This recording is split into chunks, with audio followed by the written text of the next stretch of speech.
Hey there, it's Julie B. Deep Dives with our special guest Doug Hughes and Scarlet Echoes, and we're back with the return of Story Time with Doug on our channel, and our special book club edition where we're diving into Doug's second novel, The Shaming of the True, which he was kind enough to provide our community with free of charge through me, distributing it via email in PDF copies. And if anyone would like a copy of his second book and the first one, if you don't have the first novel because they're a series, then you can still email me for a copy of the book and try to catch up with us.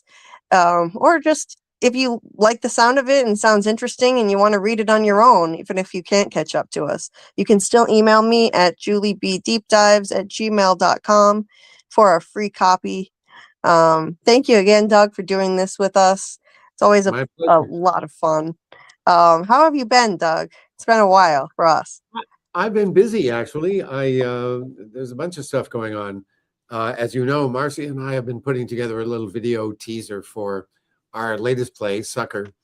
And we just filmed that a few days ago. So we're going to be putting that together next week and hopefully putting it up on our YouTube channel, which has, I think, all of about 34 views right now. And I've landed a role in a student film. The Canadian Film Centre is a big school here for filmmakers that Norman Jewison started actually years ago. And they do these student films from time to time. I've been in a couple in the past, and they just sent me one that I got a nice role in. So we're shooting that next week. So I'm working on that.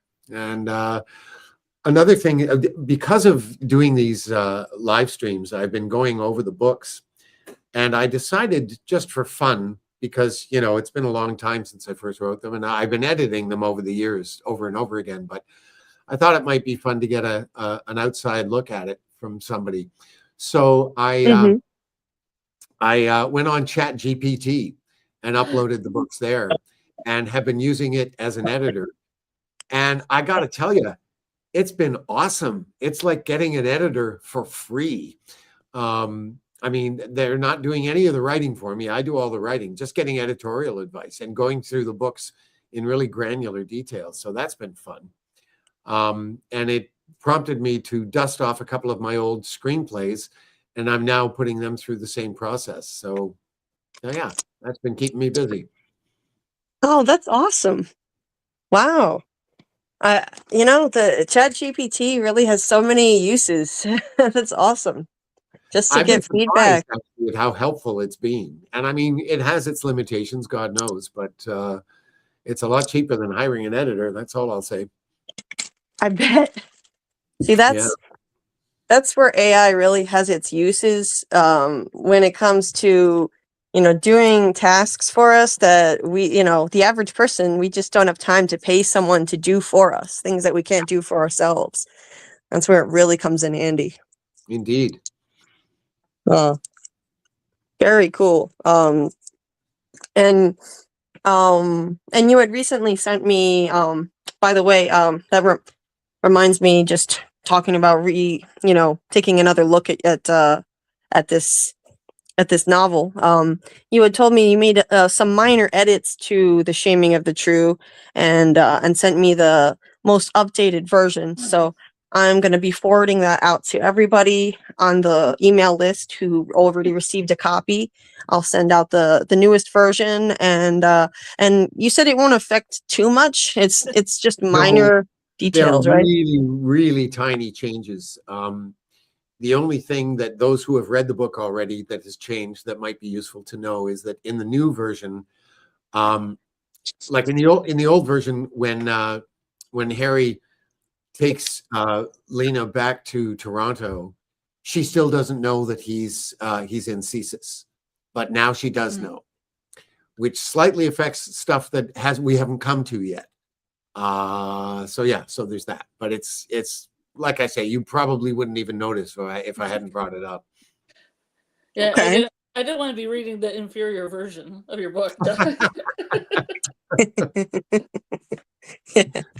Yeah. I'm sure it's just very slight detail. So it's tiny stuff. Yeah. It's not going to matter. a There whole are lot. other changes that I've made in part 2, but they're much later on in the book, so I doubt anybody's got that far yet, so it shouldn't make any difference. Right. And So, again, the changes are very small, so, you know. right. And I'm going to finish sending out those emails by tomorrow. So everyone will have the most up-to-date revised copy before we do another one of these. Scarlet, I like your choice of avatar there. It's very apropos. That's my plastic Bobby hat, everyone. As always, it's If you know, very you know. apropos to the subject matter. Indeed.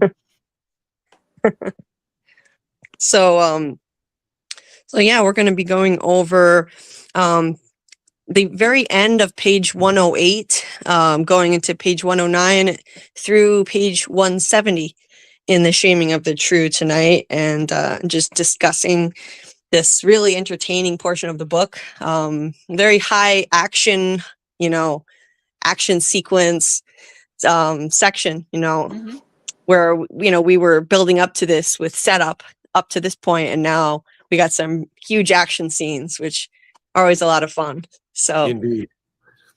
yeah, we'll dive into that. I see a new name here in the chat. Hello there to Zap. Haven't seen you before, but welcome.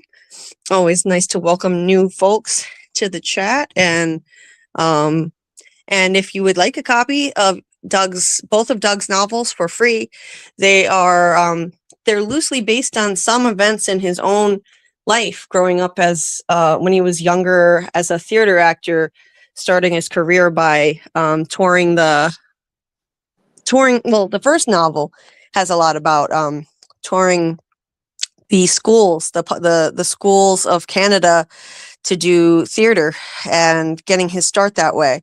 But then, he kind of he turns it into a twist. The twist is that he's not just an actor, he's actually a spy in the book and working for Canada's spy program, CSIS.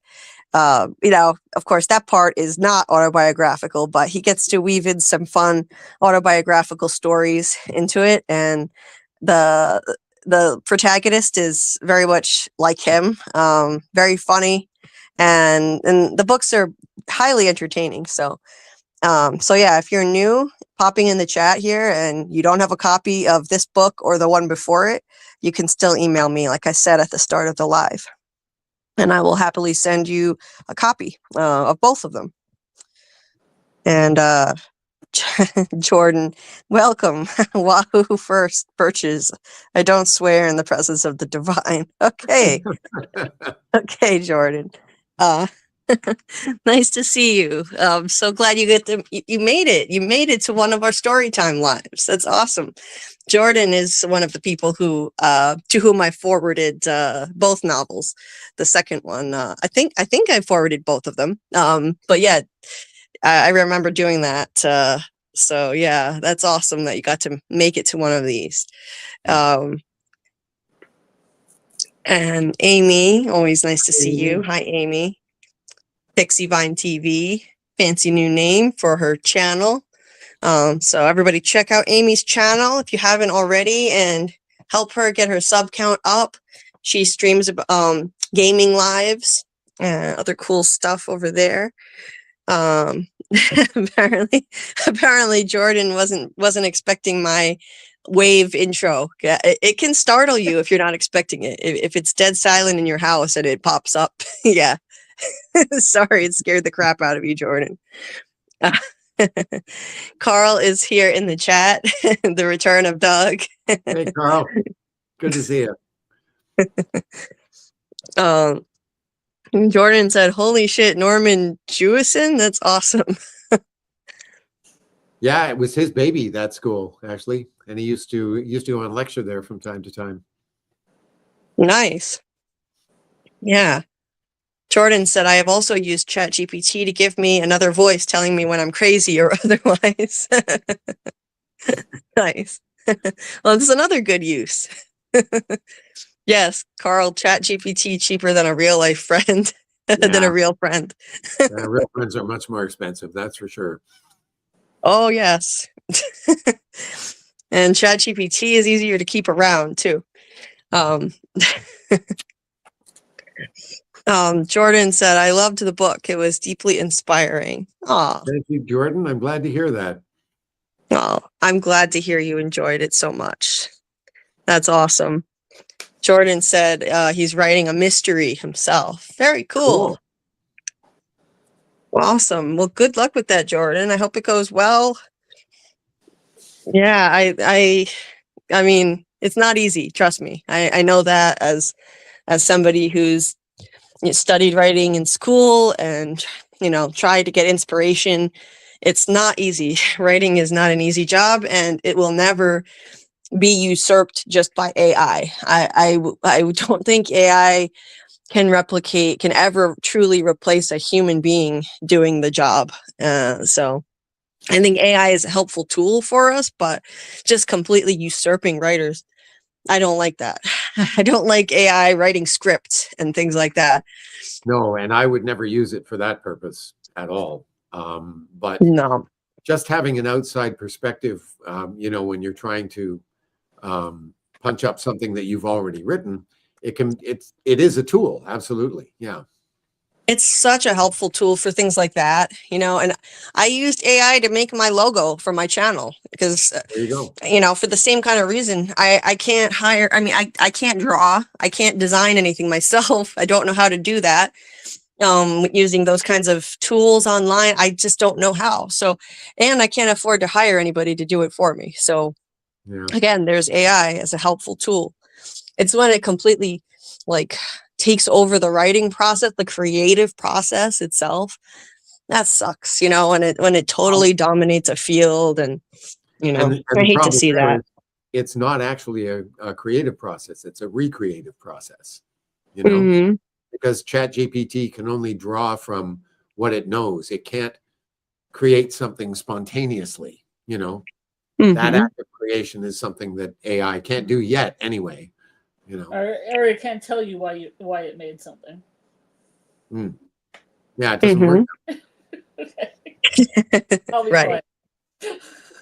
Right.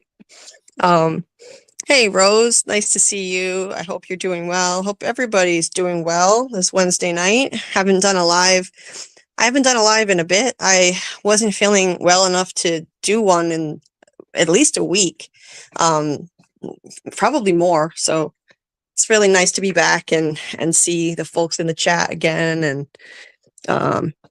Jordan says, very happy to be here. Hope I don't clog up the love fest. Well, not at all.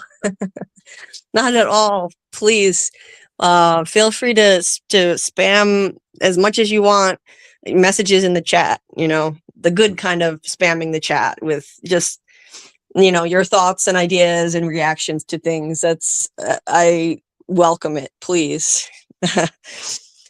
You're welcome. You're more than welcome. I was in Fiddler once upon a time. Oh, very cool. As in Fiddler on the Roof, huh? Norman Jewison directed the movie version. Oh, I didn't know what the connection was. Gotcha. Okay.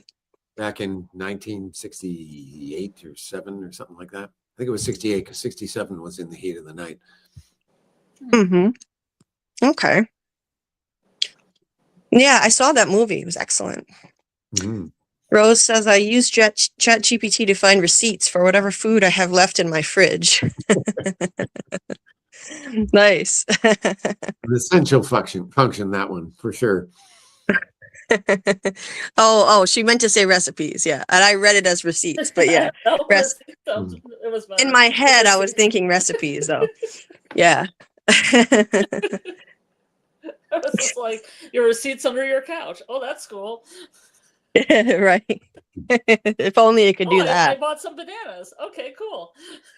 Right.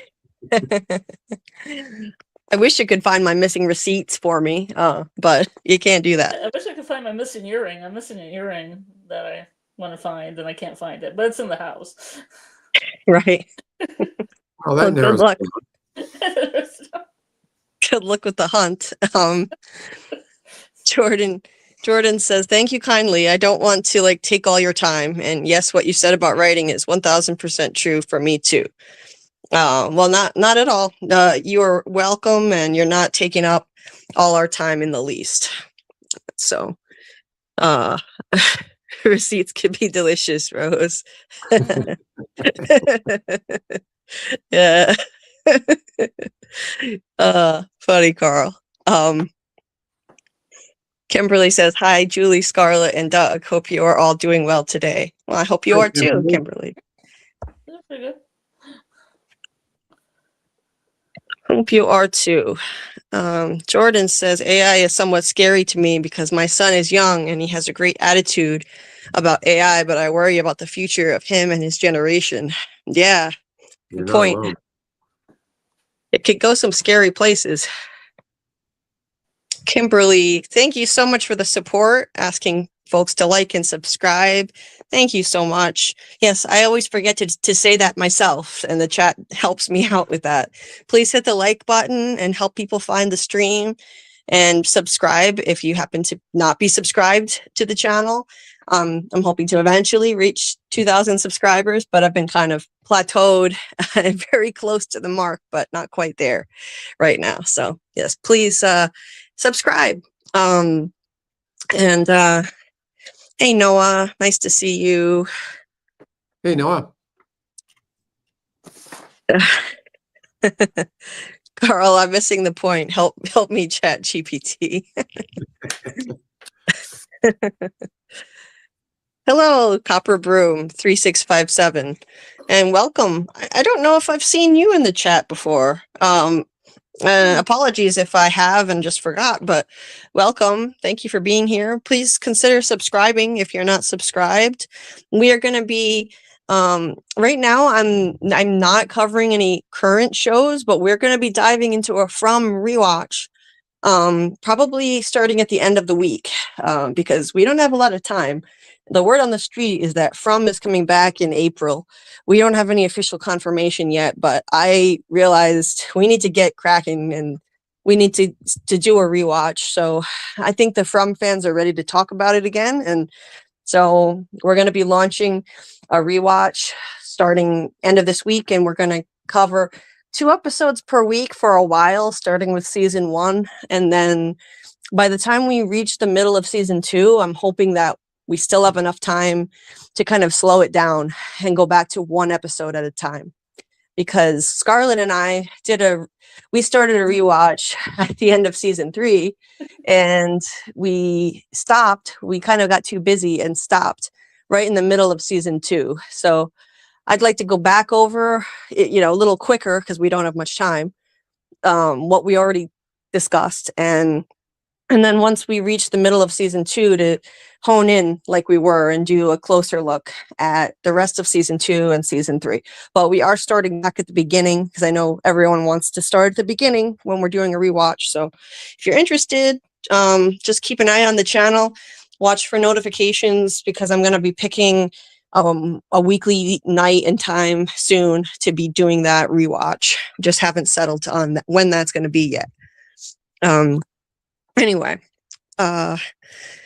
hey, Shadow Skulk, nice to see you. Hello to you too. I'm actually going to be doing a rewatch of my own here of the series. I figure it's time, Ooh. Yeah, it's a good time to do it.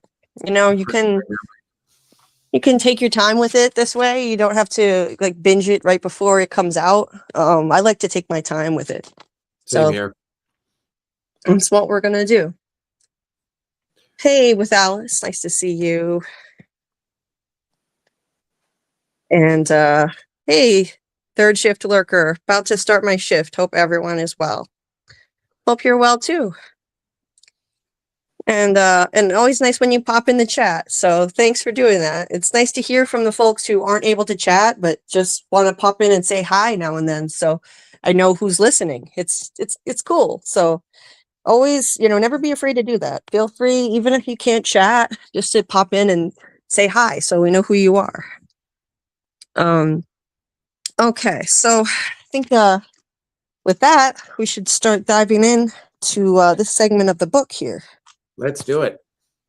Okay, let me get my own copy out in front of me again. We're in the middle of a blizzard here in rural Iowa, so I've been snowed in today, so I've been walking inside the not very big area here. So I've been pacing around, and now I'm gonna sit down with my notes and really take a look here. Yeah, we're supposed to have extreme cold in the next couple of days, like wind chill up to 24 below. Damn, wow. Yeah, Yeah. I think we're gonna reach 38 below here. Oh, That you sounds win like Iowa. the contest, I guess. Yeah, it's pretty bad. Uh, I didn't know it was this cold here and this windy. And Rhode Island, I mean, a lot of places are hitting an Arctic snap. Rhode Island, where I came from, is it's also going to be feeling an Arctic blast, but for a lot shorter of a time period than here, I'm afraid. It's pretty rough, but um. Rose says, I'm a listening lurker who occasionally chats. Oh, that's nice to know, Rose. And we appreciate you, whether you chat or not. Just thanks for being here. Truly appreciate you. 11 likes. Yes. Thanks for that update, Carl.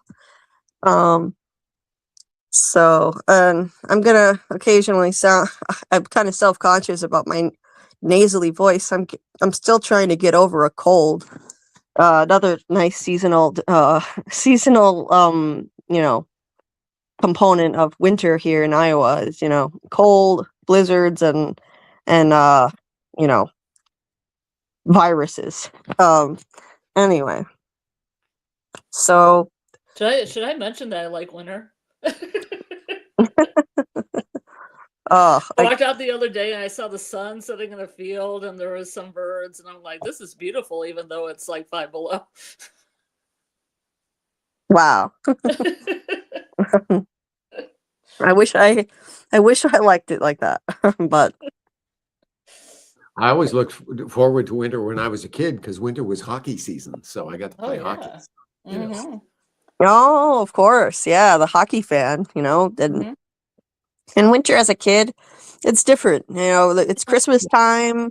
You enjoy snow. It's not a burden to you, and it's just different. You can make a fan, you can sled, you can ice skate. Totally. There's so much to do. Oh, I yeah. still do those things. Yeah. Anyway, So let's get at this thing. Yeah. Let's crack it so the last story time with Doug on Shaming of the True was over on Doc Kaiju's channel, where you guys discussed pages, I think it was 58 to 108, if I'm not mistaken, something like that. In that ballpark, yeah. 54 maybe, it says 108, but yeah. I was there. Yeah. So yep. So I wasn't there for that, but I'm of course up to speed on everything. And so you guys left off. Let's see, right after a pretty pivotal moment, a pretty pivotal section where Lena, who she's pretending that she's not a Russian operative, and she's here at this at this actors retreat, or workshop rather. She's just suddenly, during an acting exercise, blurted out that she's a Russian operative, and it's one of these things where she could have kind of passed it off as just a fib as part of the acting exercise, because she didn't want to admit, she was supposed to say something about her that she didn't want to tell everyone, but she's going to tell everyone now. And she said that she's a Russian spy, but she passed it off with such earnesty that people actually believed her. And so that kind of expedited the timeline of this operation, of how it needs to go down now, because because, you know, she's blown her cover. She Yeah. shouldn't have done that. Even in an exercise where she could in the aftermath pretend that she's just an amazing actress and she was faking that emotion with which she delivered that statement about who she is, but people were just convinced that it was real. So the next section that we're going to cover tonight opens with Harry executing the next phase of the plan, which is now, you know, again, he's had to skip some steps. He thought he had a month before he was going to have to propose that she defect from the Soviet Union and come over to Canada, and they'll protect her, they'll give her immunity, some sort of deal. But now he doesn't have a month. He's got to make this proposition now. And so I he should goes, point out that it's not actually Mhm. the Soviet Union, because in this part of the book, the Soviet Union has already folded. So it's Russia, but oh, essentially the same deal. right. So it's Russia now, but yeah, it's a really difficult situation he's in now, because he's got to he hasn't had that much time to win her trust, and now he has to convince her to defect, and he's, you know, he goes into it thinking that he's not going to uh, you know, that his chances are not very good because this is so rushed. But oddly enough, I mean, she's won over by Harry so quickly, and it winds up going really well. I mean, she just opens up to him and shares the whole story, the whole rest of the story of what's going on with her, about how her husband is also a sleeper agent, and, you know, she can't defect without him defecting as well. He doesn't want to do that, and so she's between a rock and a hard place, because she just can't bring herself to defect, knowing that he would wind up getting exposed as a result, and then he would get arrested. So she, even though he's a jerk and he's cheating on her, she just can't bring herself to do it. And they haven't been happy in a long time. But Right. Well, he's happy. She's not. And I think one of the reasons that she opens up so readily to Harry is that she's been desperate to talk to somebody about this for a very long time and hasn't had anybody. And Harry is really the first person to come along, the first sympathetic ear. You know, and that scene where they're together in the library is really kind of the straw that breaks the camel's back for her. You know, she suddenly realizes she's got someone that she can confide in and that she can trust, or at least it seems that way. And she's Mhm. dying to tell somebody about this, which is, I think, why this scene that we're looking at right now happens. right, and he's his biggest strength, you know, seems to be getting people to open up to him, disarming people. Yeah. And so this is where it really comes in handy. Because this had to happen in a short period of time, and here she is just dumping her whole story on him. And he just kind of gives her a very logical perspective. Even though he can't be open with her, he can't come out and just say that he works with CSIS. He has to keep that part to himself. The advice that he gives her is reasonable, and in her best interest, and so it just comes off as very, very genuine, and she takes to it easily. She It's really the only option she's got. And of course, the reason Harry doesn't want to tell her that he works for CSIS is she's already paranoid that the Canadian government is going to want to arrest her. And Right. it takes some persuasion on his part to convince her that no, they'll be delighted to have you as an intel source, if nothing else, you know. So don't worry about that. They're not going to arrest you. This isn't like Russia. This is Canada we're talking about. Right. Yeah. and I mean, it turns out that she's really been reckless too. I mean, she just took off for this workshop without even telling her husband what she was doing, or letting the Russians that she's working for know about it. Didn't even get permission. That's So right. she's in an even worse spot than Pete had thought when he gave this assignment to Harry. He just assumed if she's at this workshop, then Russia must know about it. They must have given her the okay. But that's Yeah. not the case at all. No, and it's a totally reasonable assumption for them to make, because that's normally what would happen, you know. Right. But yeah, she's in an even worse spot than they thought. So it's, I mean, I mean, she has every reason to just go with what Harry is saying, because he's offering her a way out, and she just instinctively trusts him. He's won her trust.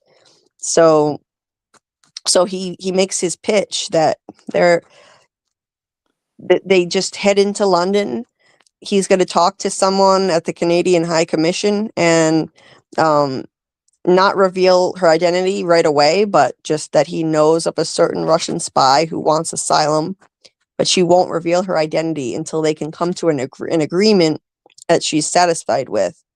And then she'll let him know what it is she wants. He'll relay that to them, and that she won't cooperate unless she gets the terms that she wants. Right. You know, and I mean, what else is she gonna do at this point? I mean, she's a sitting duck now. She's blown her cover, and it's only a matter of time before they come after her. She doesn't even have permission to be there. So, she agrees to do it, and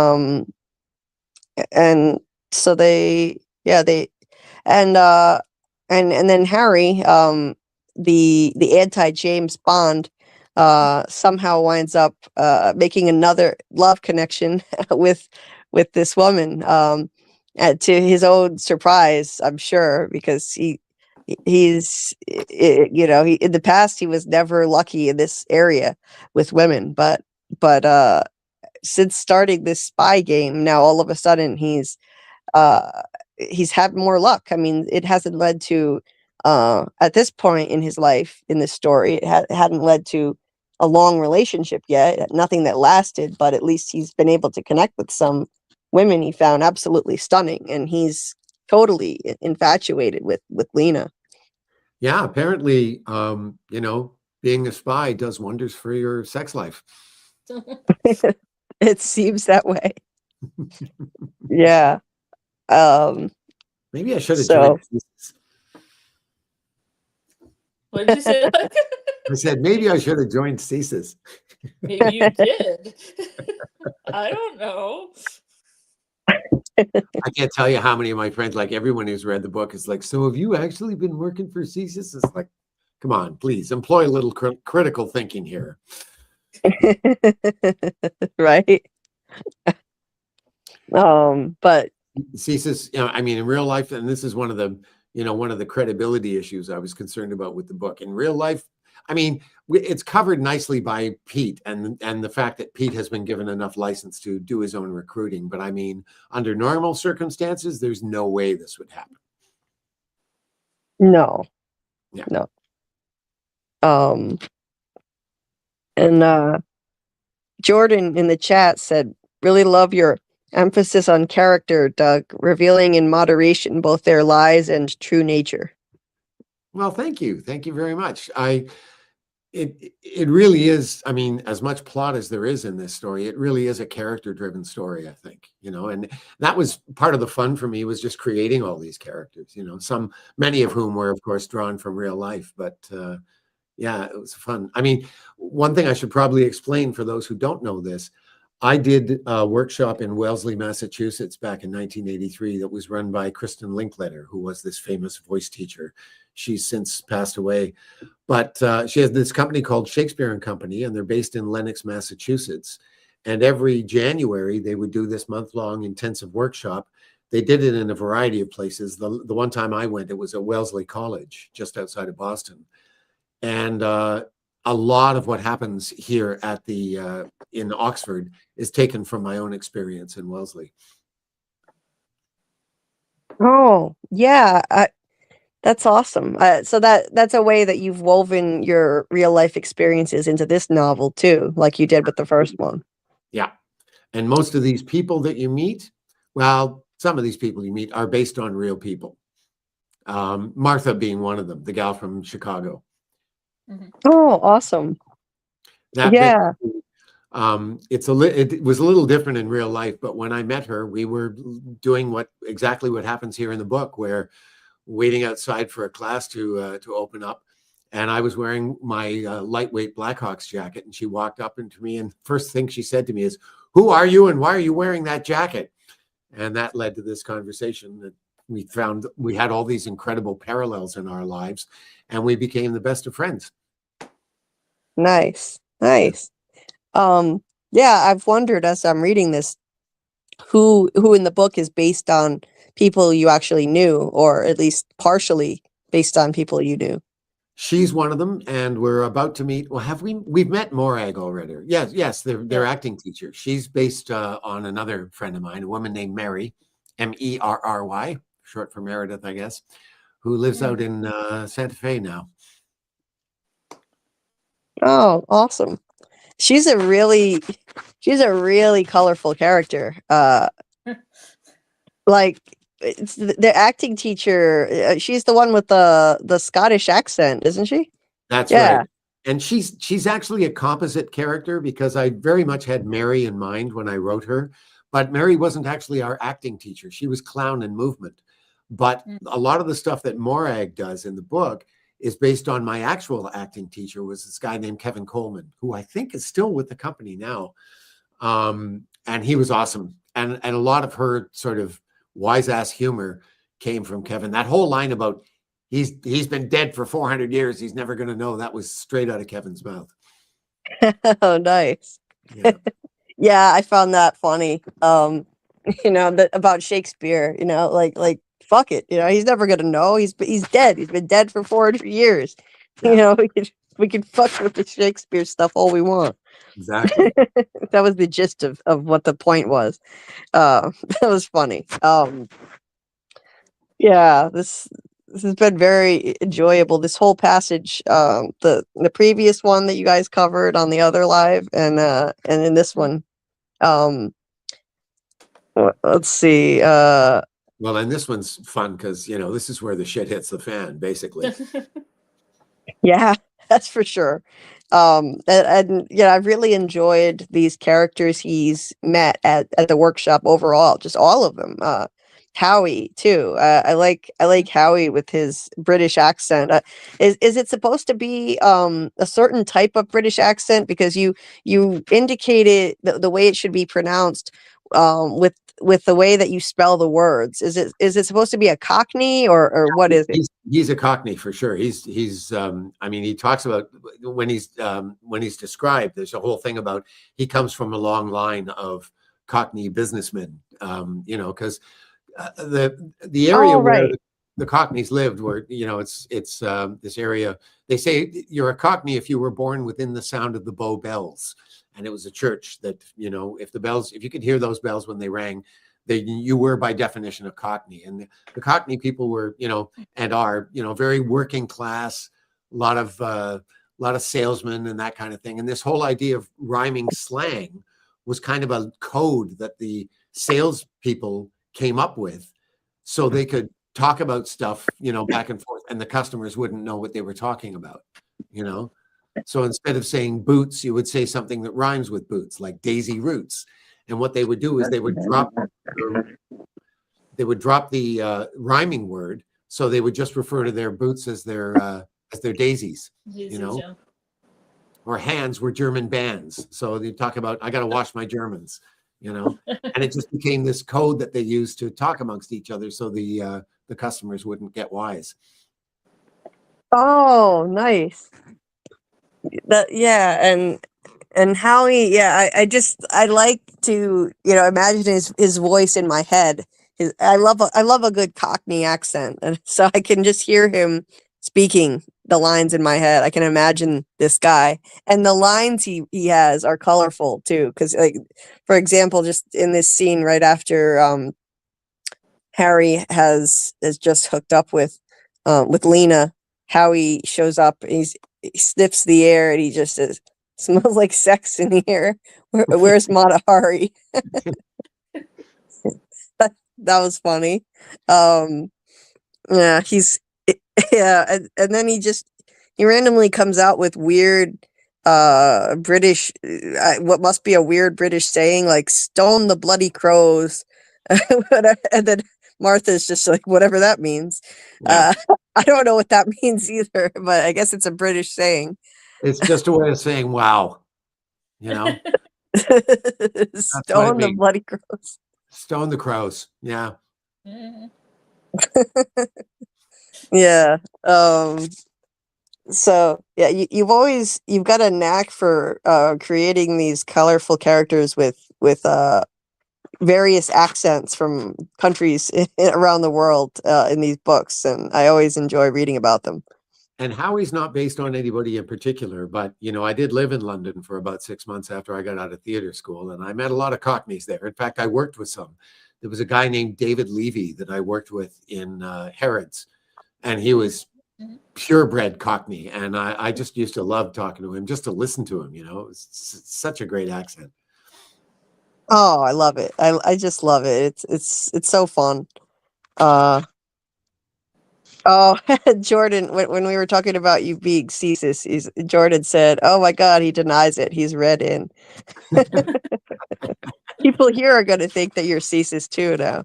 Oh, that's fine. Let them think what they want. I don't care. What I usually say to people is, yeah, tell people I am. Maybe I'll sell more books that way, so whatever. Right? So yeah, and oh, hi Trace. Nice to see you. Hola, And, Trace. and Jordan said, "What a great nonfiction inroad."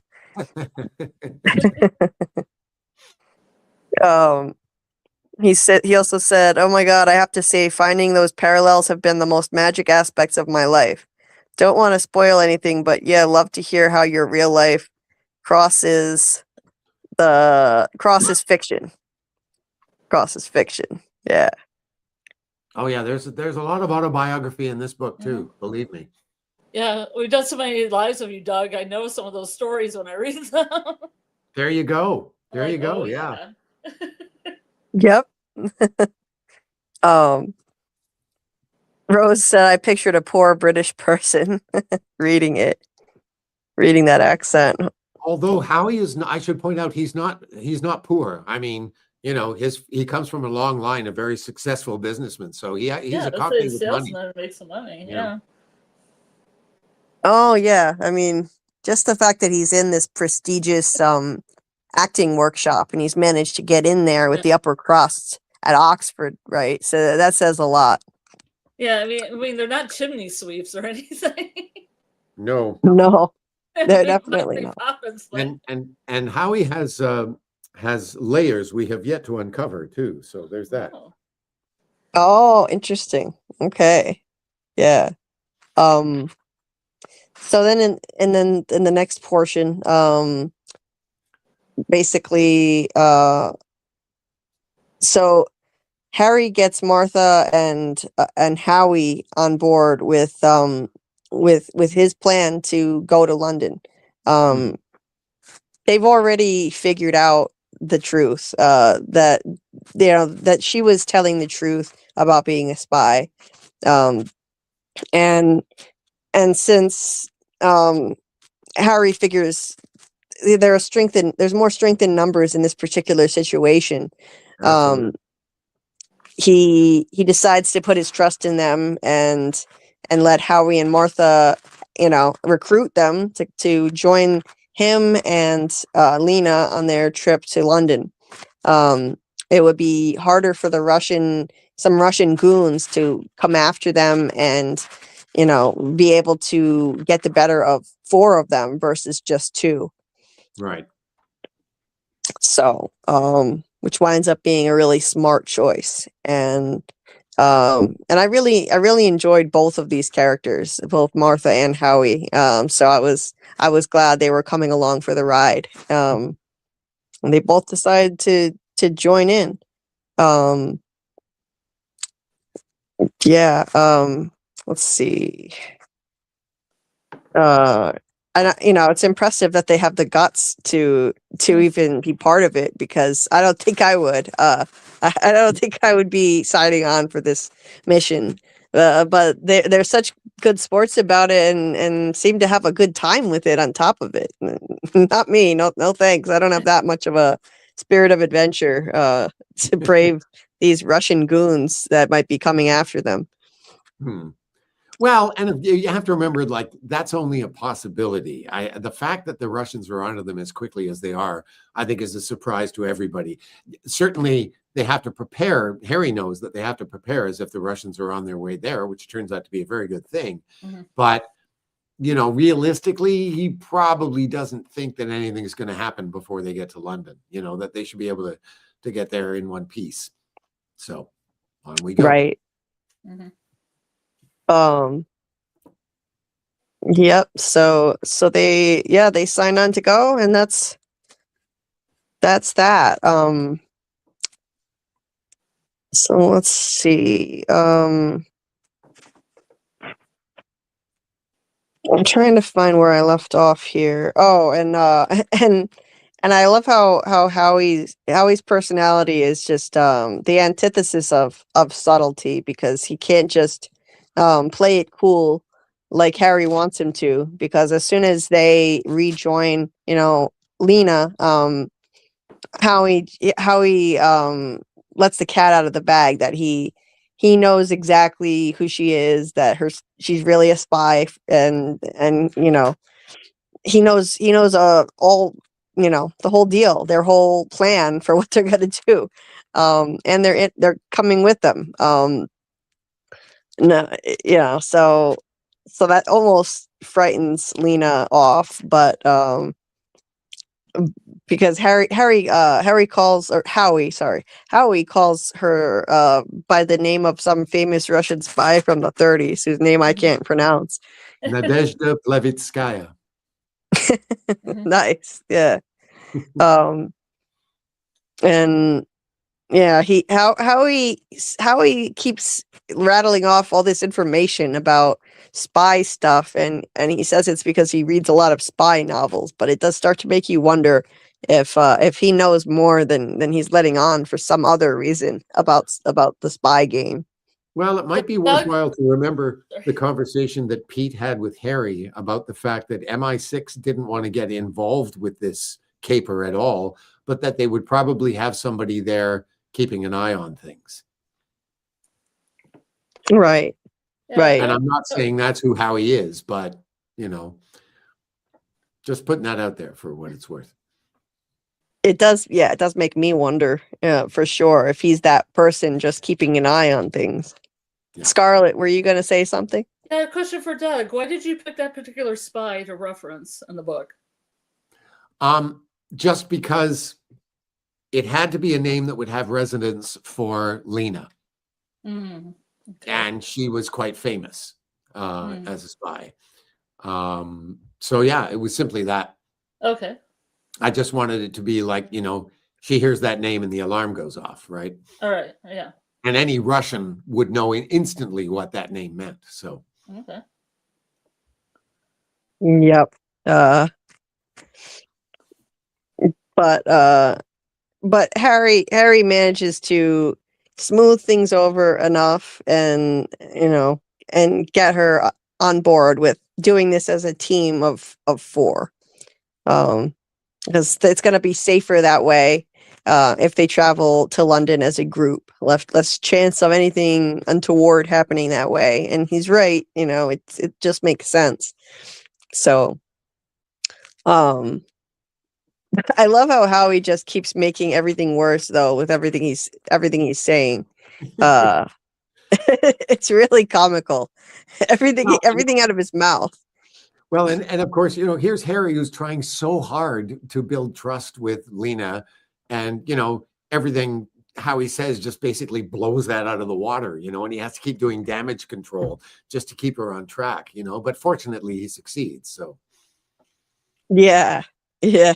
Like and he tells Lena, Howie tells Lena, your compatriots are less likely to try nabbing you if there are four of us. It just his phrasing, it alarms her, and then uh, and every time Harry tries to smooth it over and use gentler language, Howie says something like, "They may already be here," and now she's even more scared. She's like, "What?" That's yeah, funny. indeed. Um, I enjoyed that. So, yeah, he's like, Dash, what does he say? Um, how he says something about, like, she might want to, oh, I can't say that word on YouTube, but, uh, dash off to Argentina and hang out with the German soldiers from World War II or something. Um, and he's like, I wouldn't be surprised if they sent someone here to do the workshop to keep an eye on you. And he's right. That's, I mean, they did wind up sending Russians to look in on her. So he's absolutely right. So yeah, I've gotta wonder, how does he know all this? Is it just the spy novels or what? Well, I mean, he doesn't necessarily know it. He's just speculating. He just happens to be speculating accurately, Yeah, little suspicious at times for me. Sure, sure. Understandable. Yeah. So so Lena, initially she starts to back out, but Harry smooths it over and gets her to agree, that this is, she's blown her cover. This is their only shot at this point. They don't have a choice. And they still they still have time on their side. The Russians are probably caught off guard right now. It'll take them time to get organized to come after them, so they can probably beat them to the punch if they just leave now. Yeah. So yeah, he's he's really good at handling her and her anxiety. Mhm. A lot of anxiety for a Russian sleeper agent. This Lena has, Well, I mean, she's known from the start when she's decided to do this thing that she's burning a bridge, oh yeah, like they're gonna find out one way or another sooner or later that she's done this, and then what the hell is she gonna do? And the fact that she decides to go ahead with it anyway, I mean, what it says to me is this woman's looking for a way out, and she just chooses a really risky way to do it. oh yeah, yeah. So she's burned a bridge, and she knows that she's gonna be in trouble, and so she's extremely skittish, which is totally understandable under the circumstances. Totally. So, um, let's see. Oh, hi, Bill Chill. Nice to see you. Jordan says he denies it. Howie is M16. MI6. Oh, MI6. Yeah, MI6. Yes. That's the Oh, British Foreign Service. MI5 is kind of like the FBI. MI6 is kind of like the CIA. oh, interesting. Okay. Jordan says that's really my fave part of continuity between the first and second book. Um, and very risky exit strategy. Oh dear. Anyway, we should probably plow on because we've got a lot to get through here.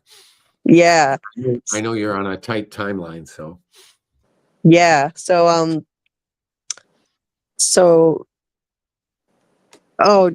Jordan said, by which I meant the Lena stuff was my fave. Gotcha. Okay. So they go off on their way. Let's see. They take a train to head toward London. And they're very skittish, looking around for anyone who could be potentially Russians coming after them. Anyone who looks off. They don't really know what they're looking for, but just anyone who looks off. And they were supposed to try to lay low with what they were wearing, but Lena kind of did like the worst thing she could have done, and the way that she dressed with like a trench coat and like big sunglasses or something, and like it just screamed like a spy who's trying to go undercover, fly under the radar. but So then we find out she's actually done herself a favor by doing that inadvertently. yep. Yeah, so it could have been a bad thing, but ultimately it winds up paying off in her favor. Yeah. So yeah, so basically they're just kind of sitting on the train for a while, eyeing everyone around, and yeah, then ultimately it's not long before they do find or they do spot a couple of guys that look like there's something definitely off about them. They don't fit in. They look like a couple soccer fans, big burly guys with shaved heads, tattoos on their necks, and permanent scowls on their faces. And Harry eyes them, and he's pretty sure that they're Russian agents. Mm-hmm. So I think he's not 100%, of course, but they're just going to keep an eye on them.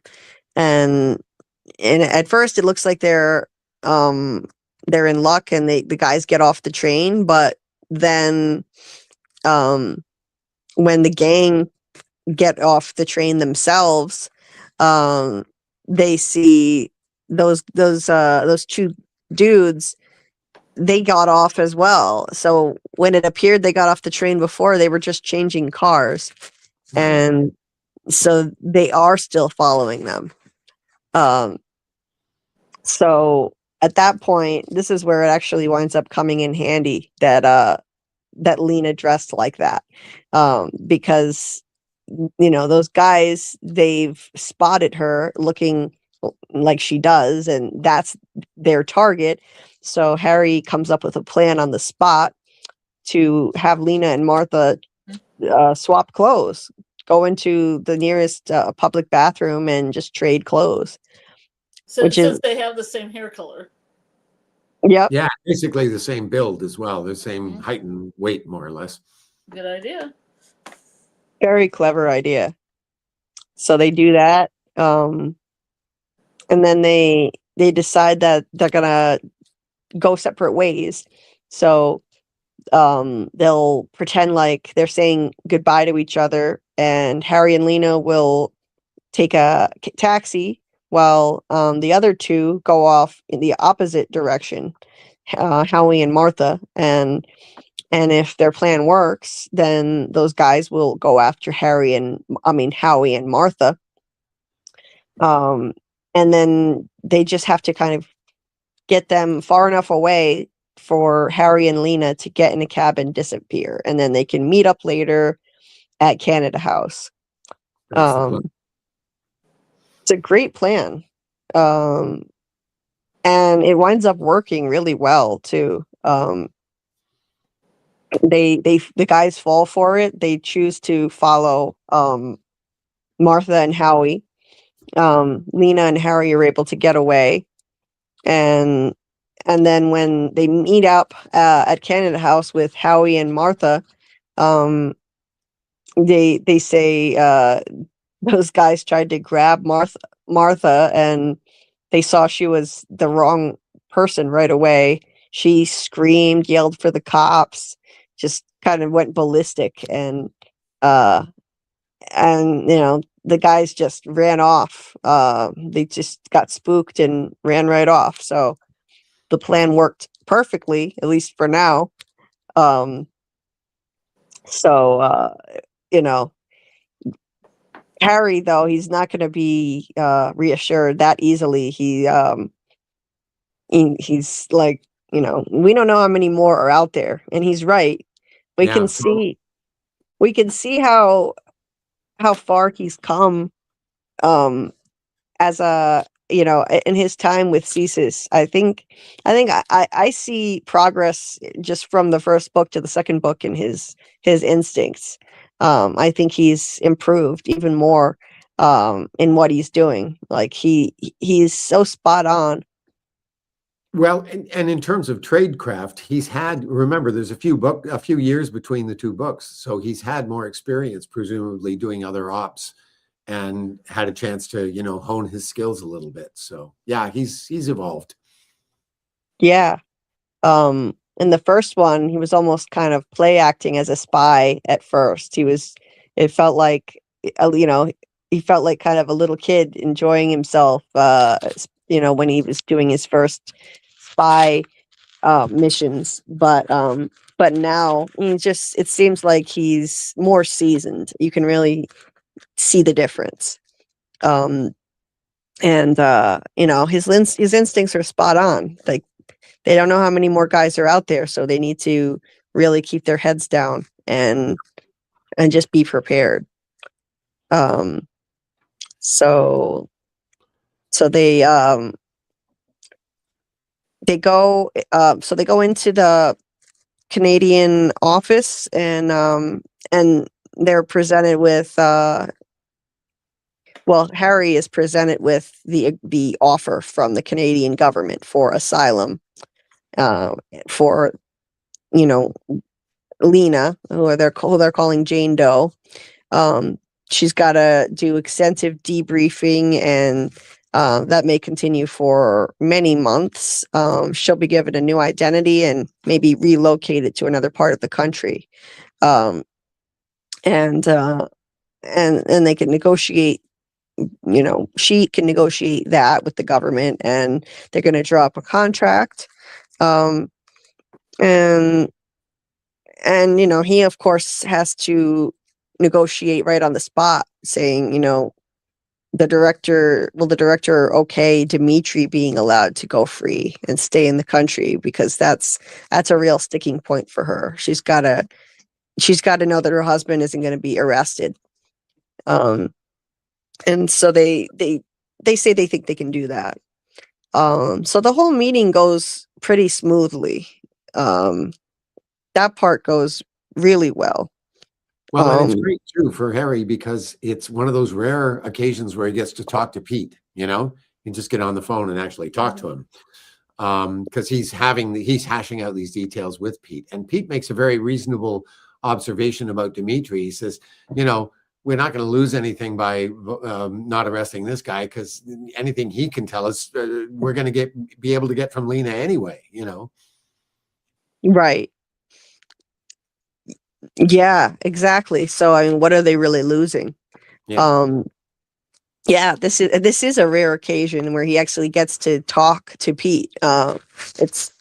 He's often just, most of the time he's left to his own devices. And that's a running theme in both books, partly because of Pete's need to know approach, and also partly because he's often incommunicado. He's just not available. And so the moments when, and I think this is true of both books, the moments where Harry actually gets to talk to him are always of great import as a result. Mm-hmm. Right. So, yeah, this is, a crucial time for him to touch base with Pete. And let's see. Yeah. So yeah, Pete is actually the one. That's right. Pete is the one who tells him that he thinks that they can talk the director into letting Dimitri go free, meaning Lena's husband. So he tells Harry to head back to Oxford, pack their bags, and they'll draw up the agreement at the Canadian authorities will draw up the agreement and bring it to Oxford for her to sign and drive them right to the airport. Exactly. But of course, they've got to actually make it back to Oxford safely. And he lets Pete know about the goons on the train who almost got to them, and that he brought his friends along, and if it hadn't been for them, they wouldn't have made it. So Pete has to admit that was actually a good thing. Yeah. And he tells, this is where he also tells Pete that he thinks Howie is at MI6, based on his knowledge of spycraft, and it's a reasonable suspicion to have. He knows a little too much about spy stuff, but at this point, yes, Pete says that he doubts it, the way the Brits have been talking to the boys in Ottawa. Pete says, I thought they'd be staying as far away as possible from this thing. But anyway, so Harry does want an assurance that he might be able to come back and finish the workshop later, because he was enjoying himself and he barely even got to do anything. Yeah. Which is a real shame. I wanted to read more of the workshop too. I was enjoying reading it, but it just had to be expedited. The situation necessitated that. So. By the way, that exercise where she, blurts out that she's actually a Russian, that is almost exactly how the exercise went when I was at Shakespeare and Company. That is directly lifted from my experience at Shakespeare and Company. Oh, no way. Yep, that's for real. And what Harry does is basically what happened to me when I did it.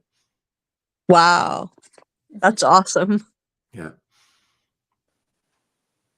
Yeah, I really enjoyed reading that whole section, with the acting exercises and the colorful personalities of the people he interacted with there. And it was a lot of fun.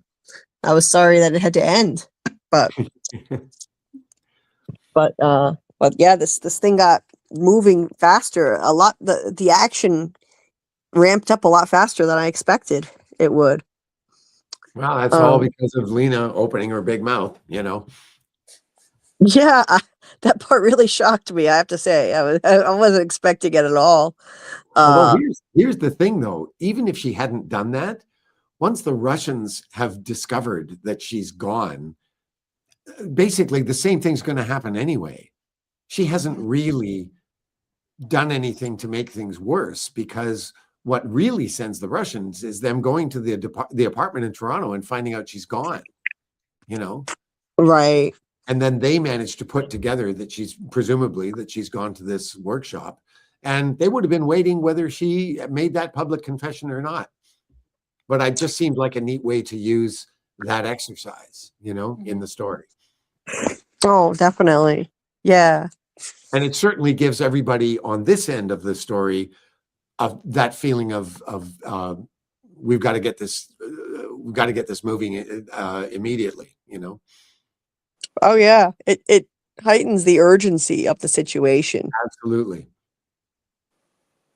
Amy said, her true self kind of emerges there. Definitely. Yeah. So let's see, where was I here? So they they hash out the agreement, and it's not too difficult, because nothing she's asking for is really too crazy. So, Pete says, yeah, I think I can swing all that. And then he goes out to rejoin his friends, and they're all on the curb, literally kicked to the curb, waiting outside the building. And Lena's really anxious about what's going to happen to her. If she'll be, what do they mean by debriefing? Will she be kept in custody by the Canadians? And he's not even 100% sure, but he says it doesn't work that way. And he reassures her that it's going to take some time, but they're going to honor their end of the agreement, and everything's going to work out, basically. And she has some stipulations that are going to be kind of difficult selling points. Like, she doesn't want to adopt a new identity and move away from Toronto because she wants to continue her acting career, and she can't do that if she's living incognito out in the sticks somewhere.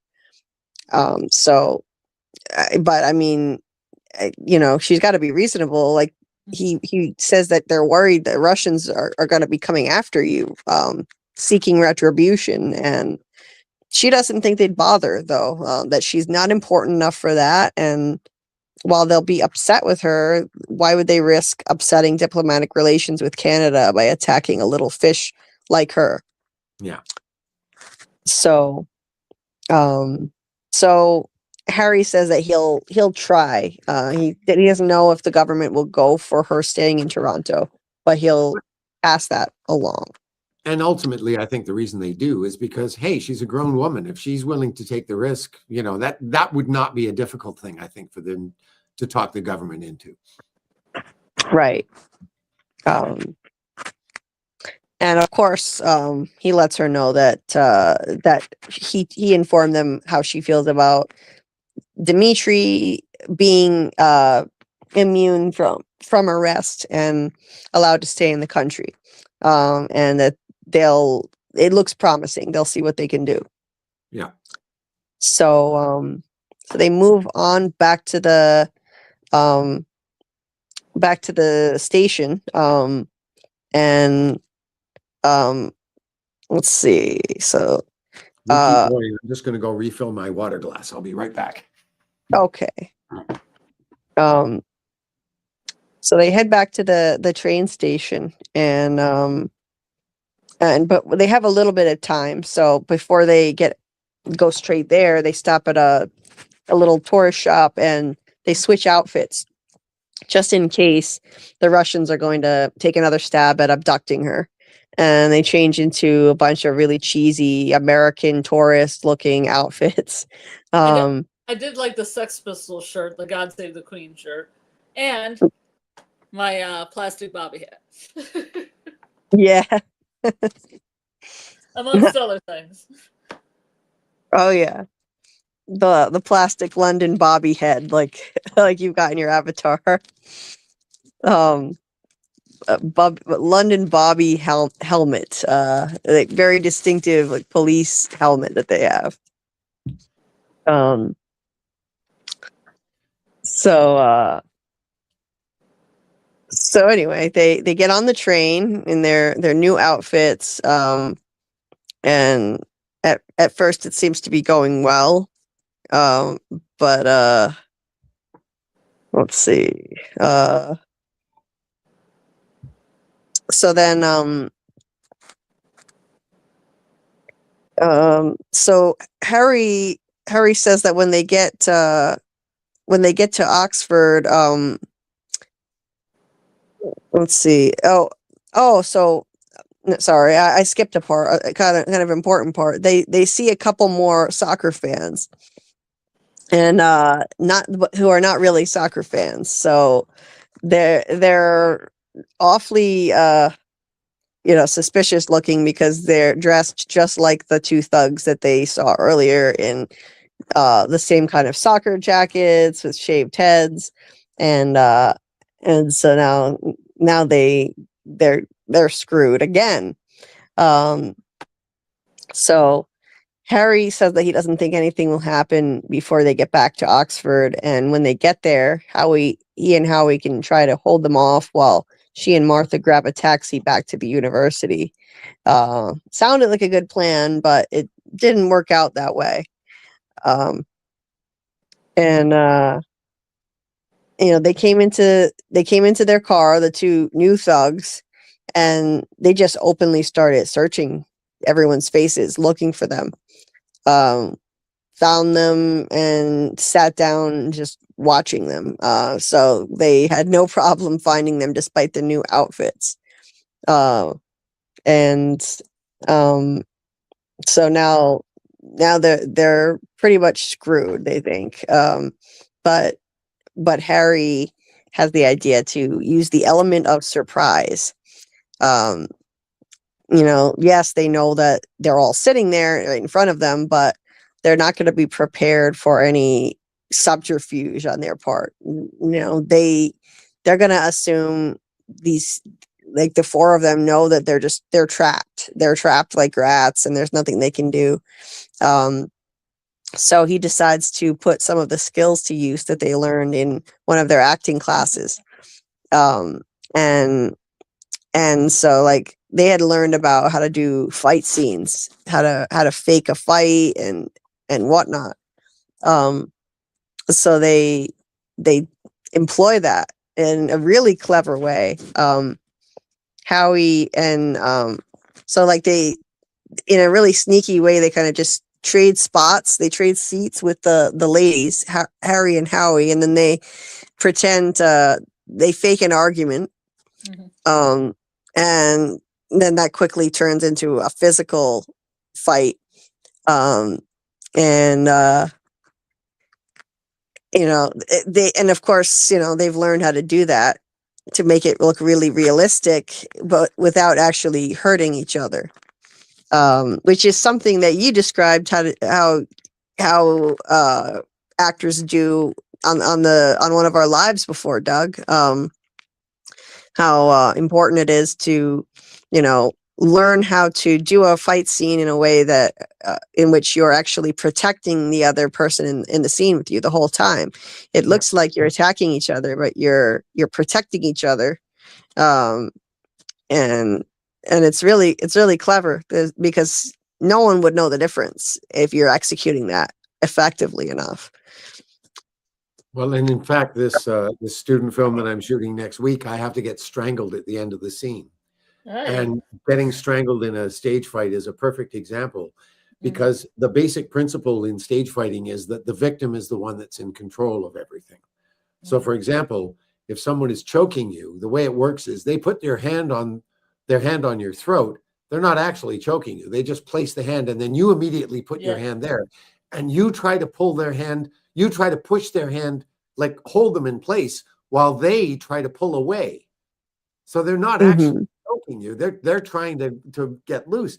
And because you're pulling in opposition to one another, it looks like the opposite. It looks like a genuine struggle, that this guy is trying to choke this person and he's trying to pull the hand away. You're doing the exact opposite, but the viewer can't tell, and the person who's being choked has complete control to be thrown all over the place, and it's not the guy that's doing the choking that's doing any of it. It's the victim.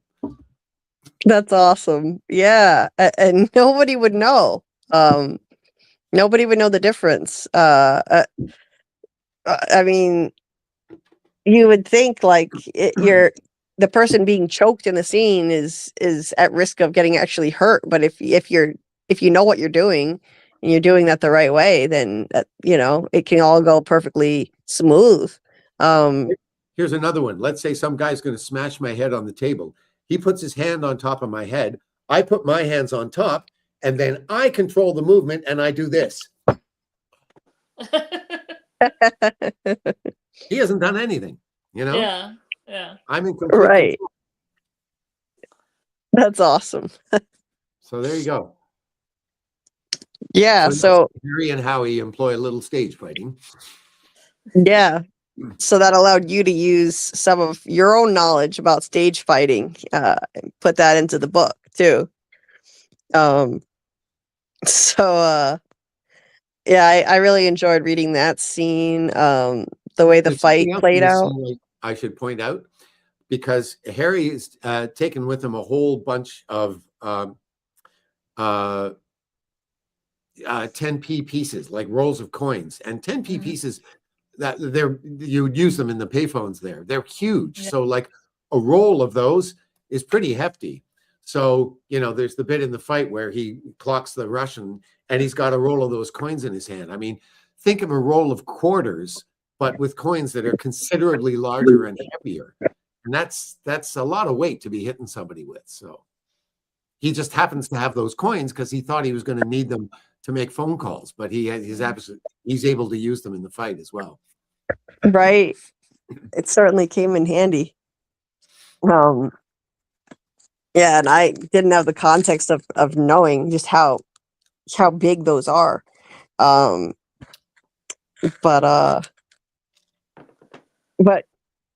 so Harry and Howie's fight enables them to, injure the two Russian guys, the two new Russian thugs. It's so clever how it's done. Howie falls, manages to like pretend he's falling backwards and land in one of the Russians' laps and snaps his head back, smashes the guy in the forehead, brings up one of his arms and that gives him the opportunity to bring up one of his arms and thrust his elbow into the other Russian's nose, breaking his nose, and then, jumps to his feet and punches the other guy in the jaw, and just both of them are knocked out in seconds. And it was just so clever how they did that, starting with a pretend fight of their own. And, just these guys never would have expected that from these people in a million years. They should have been sitting ducks there. And then the other two Russians have come back in, of course, the original two. And now once they realize that their friends, that Howie had been attacking their friends, they get on their feet, and now they're coming toward Harry. And again, it's really quick thinking here. Martha sticks her foot out in the aisle as he's going by, and as his foot connects with hers, she just places a hand on the small of his back and shoves, and he lands flat on his face right on the floor. And then as he's trying to get up, Harry gives him a kick in the head, knocks him out cold. And this other friend is racing towards Harry, and he avoided Martha's feet by launching himself into the air and just flying toward Harry like a missile. And then once again, Harry is so clever the way he does this. Just places his hands on the backs of the seats on either side of him and brings his legs up to his chest, and then hits him right in the face with both feet. And the guy's head just snaps backwards, and then his momentum, his body though is still coming forward, so it slammed into Harry's legs, and then his momentum lifted them both up, and they came down on top of his partner, and Harry's on top of both of them. So it worked out brilliantly. Really, really smart. And Harry, of course, is also using some of his training from CSIS school in the first book, how he was trained to fight, even people who were bigger than him, who had advantages over him, just through really clever moves like this. Well, I'll tell you a funny story. This part of the fight is actually based on a fight I was actually in many years ago. Is it really? I think I may have told you this story in one of our lives a long time ago. I think I was in theater school at the time, so I would have been like 20-ish. And I was taking the bus from the north end of Toronto up to where I lived, up to Richmond Hill. And shortly after, these two guys were already on the bus. I got on the bus, and there were these two assholes sitting in the back of the bus who were just kind of hurling insults at everybody else on the bus. And as I came on, one of them looked at me and said, "Hey, Fruity." I guess he didn't like the shirt I had on, whatever. Anyway, I just ignored him and sat down. And all the way up to Richmond Hill, which is about a half-hour drive, these guys were just like firing insults at everybody on the bus. And you could just feel everybody's shoulders just rising, listening to these two idiots. I mean, nobody said anything or did anything, but it was clear that everybody on the bus had had enough of these two. So we get up to Richmond Hill, and one of the first stops in town, one of them gets up to leave. And I don't think at that point, I don't think I'd ever started a fight in my life, but I was just so fed up with these two. I thought, these assholes have to pay.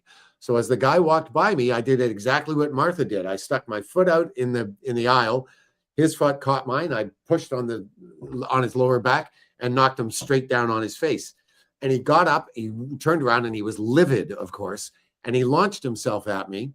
And I was wearing a pair of clogs. So I slipped out of my shoes, grabbed the handholds on the bus seats on either side of me, and did exactly what Harry did. Brought my feet up, except I kicked the guy straight in the chest. So I just knocked him back, and he fell on his back. By this time, the bus driver had pulled off the road, and he was as fed up with these guys as anybody. So he just picked the guy up by the scruff of the neck and threw him off the bus. And then I turned around, and this guy's friend is sitting in the back of the bus like this. And I just looked at him and I said, "You're next." And didn't hear a peep out of them the rest of the way. So, That's awesome. true story. Yep. I remember that. Yeah. And as I was reading this, I thought, wait, this sounds familiar. Oh, well, now you know why. Yes. Yep. That mystery solved. Amy says they made everyone uncomfortable. Good on you, Doug. And that was the thing that motivated me. I just thought, no, you don't get to do this with impunity. You just don't. Yeah. Well, you certainly showed them.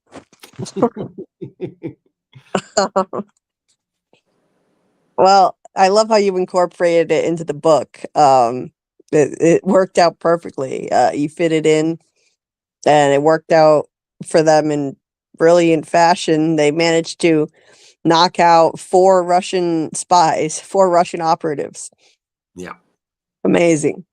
And and and there's a little fake out here for a moment, because Howie pulls out a wallet, flips it open really fast, and flashes it at the conductor and introduces himself as Howard Abramovich, MI5. And he does this to kind of get them out of this, saying that this train needs to work on their security procedures. Seems you'll let anyone on this train. Because they could be in some trouble for getting involved in this fight. Totally. So I thought this was really clever. And so yeah, the conductor just focuses on getting the Russians out of there and leaves Harry and his crew alone. And that was that. But Howie then reveals after that he's not MI5 or MI6. He's not either of those things. Like Harry had suspected. That was just his armed forces ID, and he flashed it so fast that the guy bought it. Nice trick there. He had me fooled too. I was thinking, oh, what a fun reveal. Oh, no, that was even better. That he tricked them. That was great. And the thing that comes out here that's of significance and sort of explains why Howie was so adept at the fight is that not only was he in the Army, he was in the SAS. And the SAS is like special forces, That's like being in SEAL Team 6. So okay. I was wondering why. I didn't know what SAS is, so that explains it. It's not just any branch of the military. No, it's like the hardcore guys, Understandable then. So the gang gets back to Oxford without any other issues, and and Harry touches base with Pete, and basically he lets Pete know that she's willing, Lena's willing to take her chances with the Russians and stay in Toronto, not change her identity. And so Pete agrees to that. Like, well, she's only risking her own life, so it's her funeral if she wants to do that. And Pete says that that what you had said before. You know, no, I guess he doesn't. No, he doesn't mention it here. But basically, hey, I mean, if they let Dimitri walk, they're not going to lose any more intel. No, No, he he said does. that earlier. He says that in Yeah. an earlier conversation. He says it when he's in Canada House, I think, is where that comes up. Yeah, and yeah, the director hates the idea, but Pete explained that the guy won't be able to offer any intel that Lena won't have already given them anyway. So, so they're not losing much by letting Dimitri go. So then now they just have to wait on the offer from the Canadian government, the agreement, Right. and then they'll get a car sent to pick them up. So they have to wait, and he's going to stay close to Lena and watch out for her. And he ends up staying very close to Lena. oh yes, yeah, he stays extremely close to Lena again. Yeah, he takes the opportunity to have another rendezvous with her, another sexual encounter. So They got time to kill. yeah, they've got some time to kill. They've got 2 hours to kill. 2 hours. So Yeah. so so then they get up and they pack their things, and they're getting ready to leave. They say goodbye to Howie, and then like, let's see, where am I? They go off to Lena's dorm, and Harry and Martha. Lena lets them in, and then they're shocked to discover Morag. Is that how you pronounce it? Morag. Yep, just as it's spelled. Morag, their theater teacher, one of their teachers their scene study teacher is aiming a gun at Lena's head. So that was unexpected. I never saw that one coming. That was a great twist. I think this was another example of a character surprising me. I don't think I worked this out until very shortly before it ended up happening. I did not have this planned out ahead of time, this moment. You didn't? Wow. I don't think so. No, I think this it was like, oh yeah, that's a cool idea. Do that. It was one of those moments. Wow. Well, yeah, I mean, I did not have that on my radar, because she was just, during their acting workshop, she was just such an entertaining, loving, funny character. She was funny, and she was full of terms of endearment, and calling people dear one, and you never would have expected her to be one of the bad guys in a million years. Yeah. That's what made it such a great surprise, so effective. So I mean, what made you decide to go in that direction with her? Just for that element of shock value? Well, here's the thing. It kind of broke my heart to do that to Morag for that very reason, But then I thought, well, when you think about it, it's perfect, because nobody's going to see this coming for the very reasons that you just delineated, she's this funny, smart, talented, entertaining character. And let's face it, who would ever suspect a theater person of being a spy? Exactly. And I also, the other thing I like about how this goes from here is that Morag isn't really a villain per se. She, this is an arrangement of convenience between her and the Russians. She's a Scottish separatist, and sometimes they help her out when she needs help with that thing. And in response, when they call every once in a while and ask her to do something, she responds in kind. And that's why she's here. She's not happy about the fact that she's got all three of them. Her job was just to get Lena, and get her to the Russians. She wasn't supposed to kill anybody, but now she has a couple of inconvenient witnesses. So what's she going to do? Exactly. Yeah, she doesn't want to be in this position. She even says, three of you. Is it pronounced shite when it has an E on the end? Yes. Shite. That's it exactly. Shite. This is going to be complicated. Yeah, she doesn't want to have to do this. She didn't want Martha to be in on it, in addition to Harry.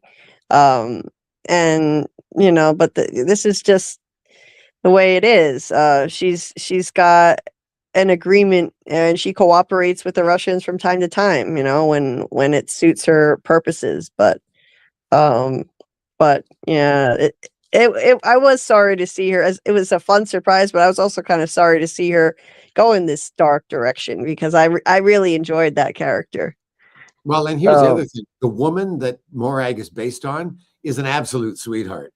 And I really felt like I was betraying her by doing this to her character. But, it is what it is. Right. Yeah. I mean, it made for an excellent twist. And so I think it paid off. It was worth it. So she basically takes the three of them hostage in her car. She takes them all hostage and makes them handcuff each other with some white plastic handcuffs. She's got a whole glove compartment full of them. Apparently. Yeah. Yeah, Martha's like, you keep handcuffs in your glove compartment? Remind me not to hitchhike when you're on the road. So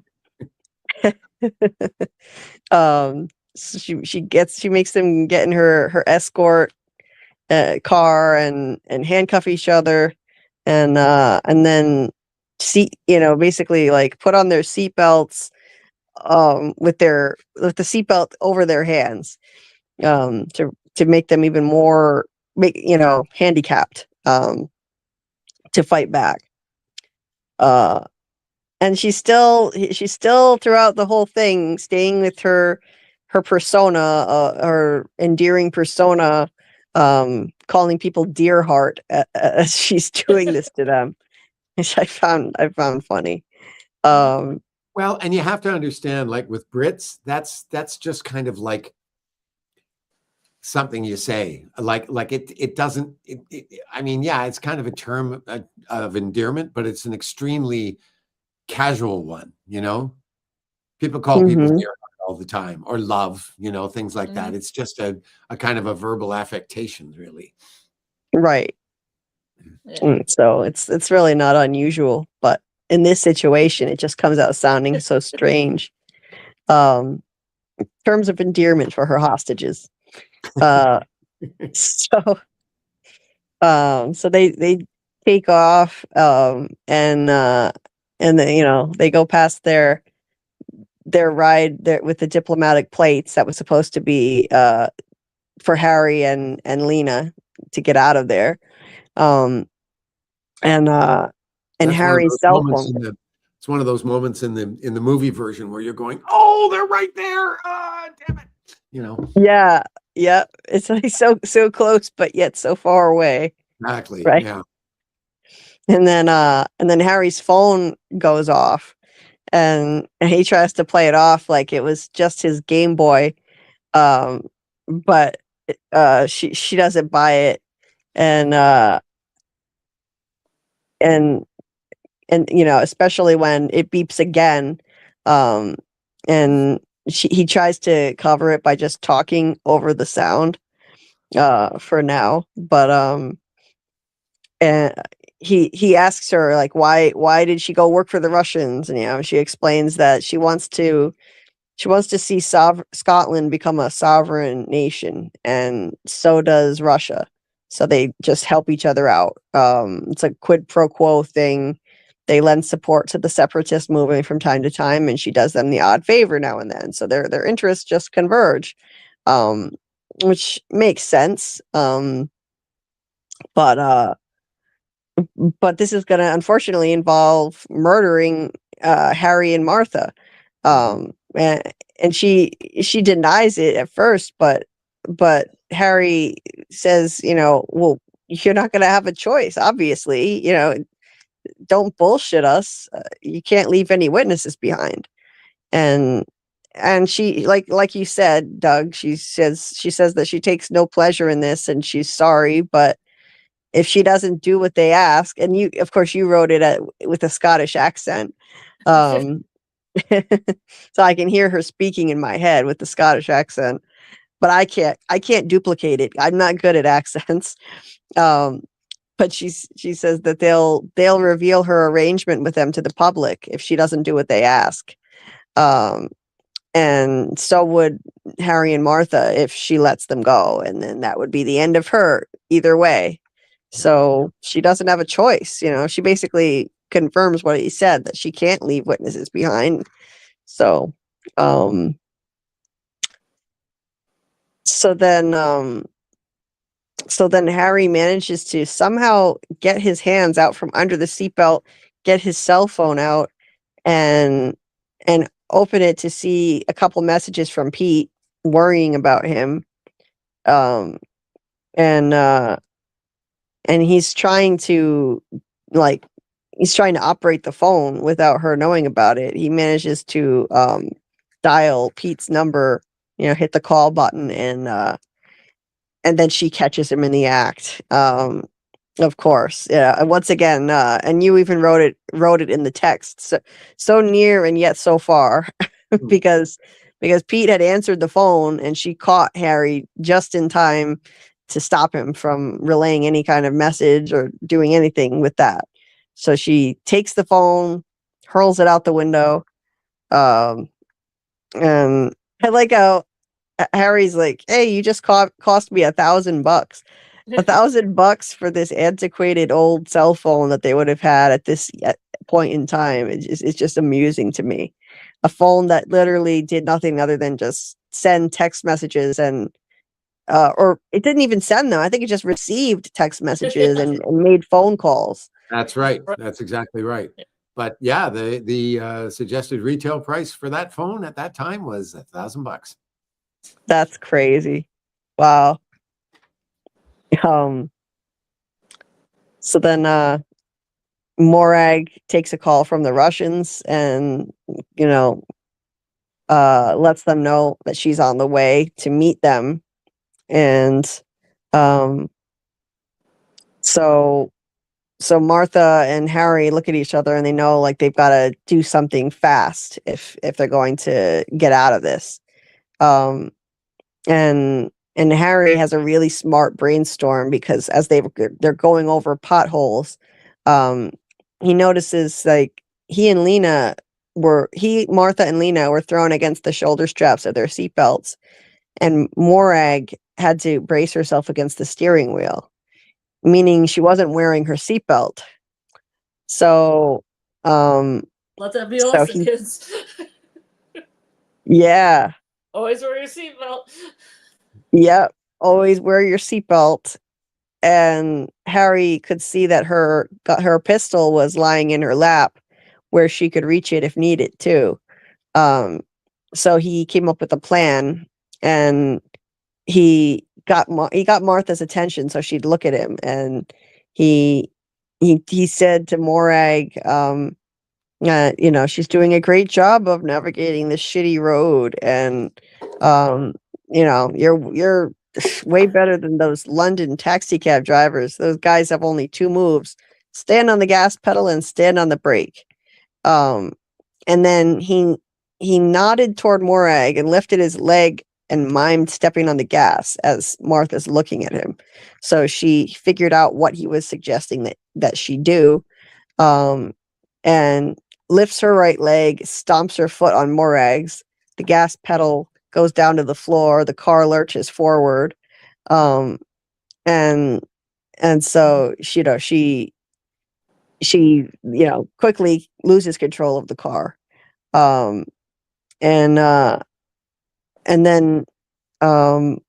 then once they get up to 80 miles per hour, Martha lifts her foot off of Morag's and stomps on the brakes.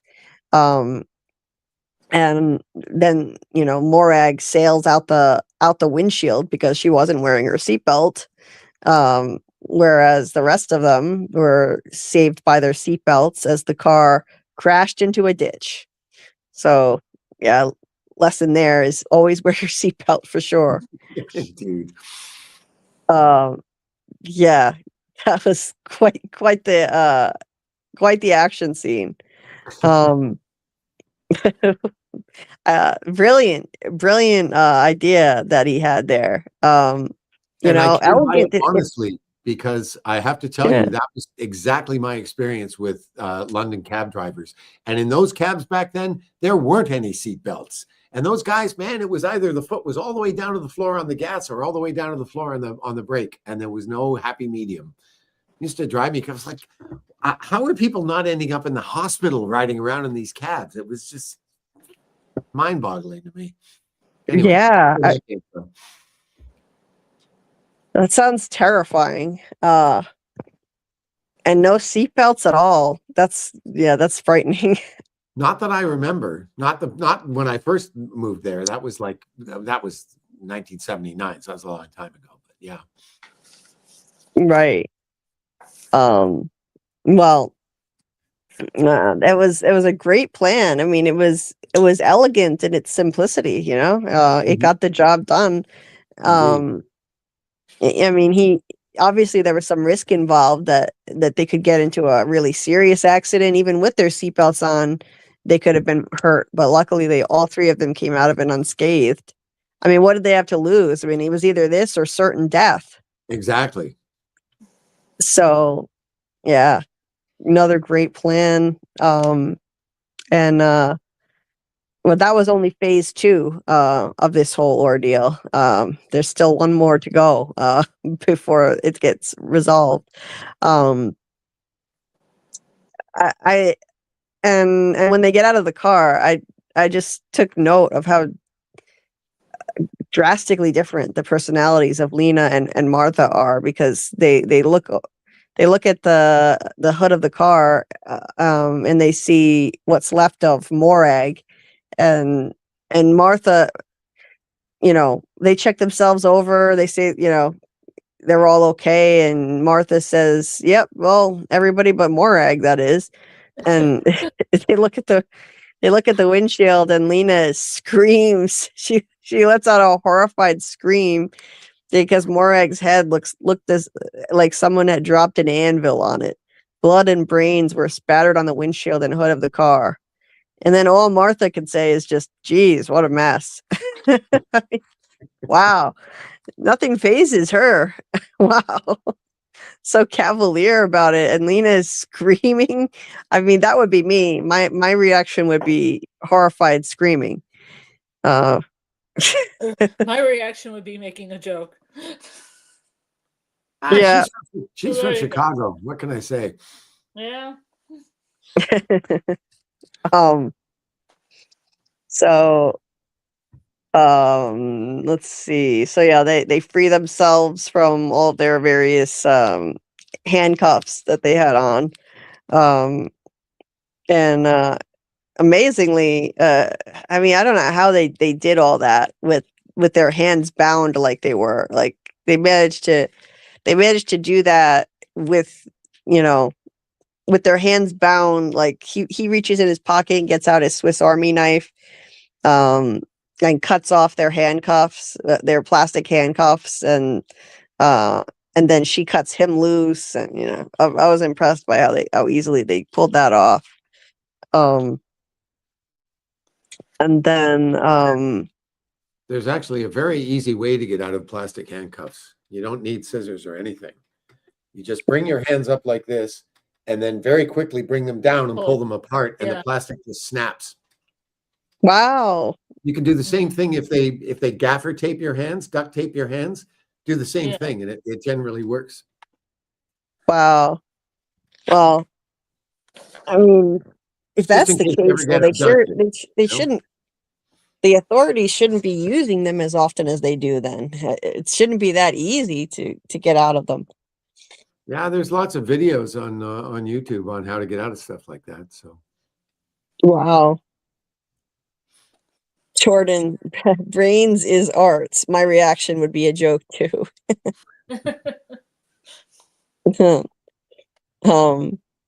Amy said, "Cool, thanks for the tips for if I get kidnapped." Yeah. Well, you never know. You know, You never know. So yeah. So then phase 3 of their ordeal, it launches. They no sooner do they get free from that situation, than a black Mercedes shows up, and those 4 Russians that they'd met on the train get out. and we should So probably remark that while Morag is driving them towards this rendezvous, she actually calls. She either gets a call or calls them. I can't remember which. And it's clear that she's arranging a meeting with somebody. So they know that the Russians are on their way. right. Yeah. So yeah, they get there really quickly too. And so they manage to hide at first, but not for long. Alina translates what it is that they're saying to each other. They're all injured from the fight on the train, and they're getting ready to search the area, and unfortunately, like Harry tells them they need to go deeper into the woods to get away from the Russians, Martha slips, falls backwards, and knocks her head on a rock, and makes so much noise that the Russians turn and see them. So they're caught again.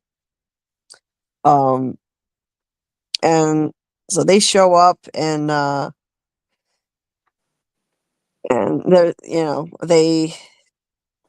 they're enjoying the whole thing, kind of joking about it, talking about the things that they're going to do to them in Russian. And I like how you called them by the way that the different ways they were injured, like neck brace, and what was the other one? Yeah. So yeah, raccoon eyes and nose bandage. Yeah.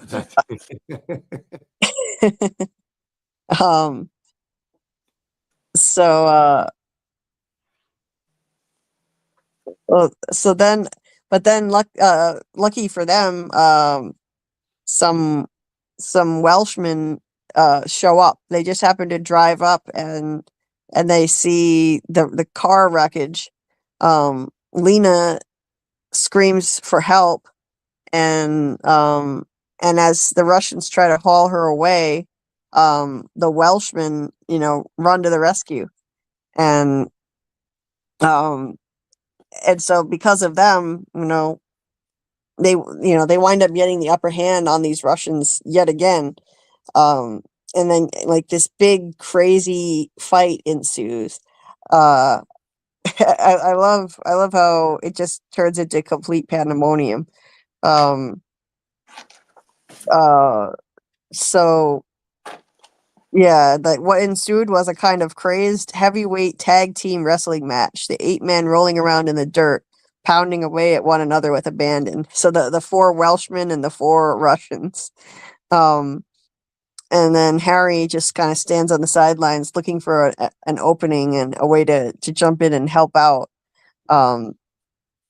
but it was like trying to step into the middle of a stampede.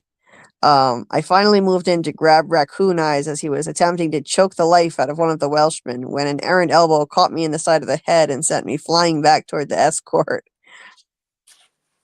It just sounds so chaotic and hilarious. But you know, clearly the Welshmen, they're not pros like the Russians are. Even though they're big guys, the Russians start to gain the upper hand, and then Harry remembers the gun that had been left on the front seat, and so he runs over there, finds the gun, he shoots it in the air, and orders the Russians on the ground. And then nobody moves, of course, because the Russians can't speak English. So Lena has to step in and translate, and she yells the same thing, but in Russian. And so they get down on the ground, and they Harry sends the ladies over to get the handcuffs. They handcuff the Russians, and then wait for the cops to come take care of them. Check them for weapons, and just wait. Not finish them off themselves. Like Lena suggests, like maybe we should just shoot them. But Harry says that would be a bad idea. And Harry thanks the Welshman for stepping in and helping them. And they certainly turned up just in the nick of time too, because I think their luck had run out at that point. I don't know how they would have gotten out of that one. Yeah, they were done. They were done. Totally. They managed to get out of some pretty tight spots on their own 2 times before, but like this would have been like the third strike. And yeah, so that wraps up, and yeah, let's see, anything else to cover in that little section there.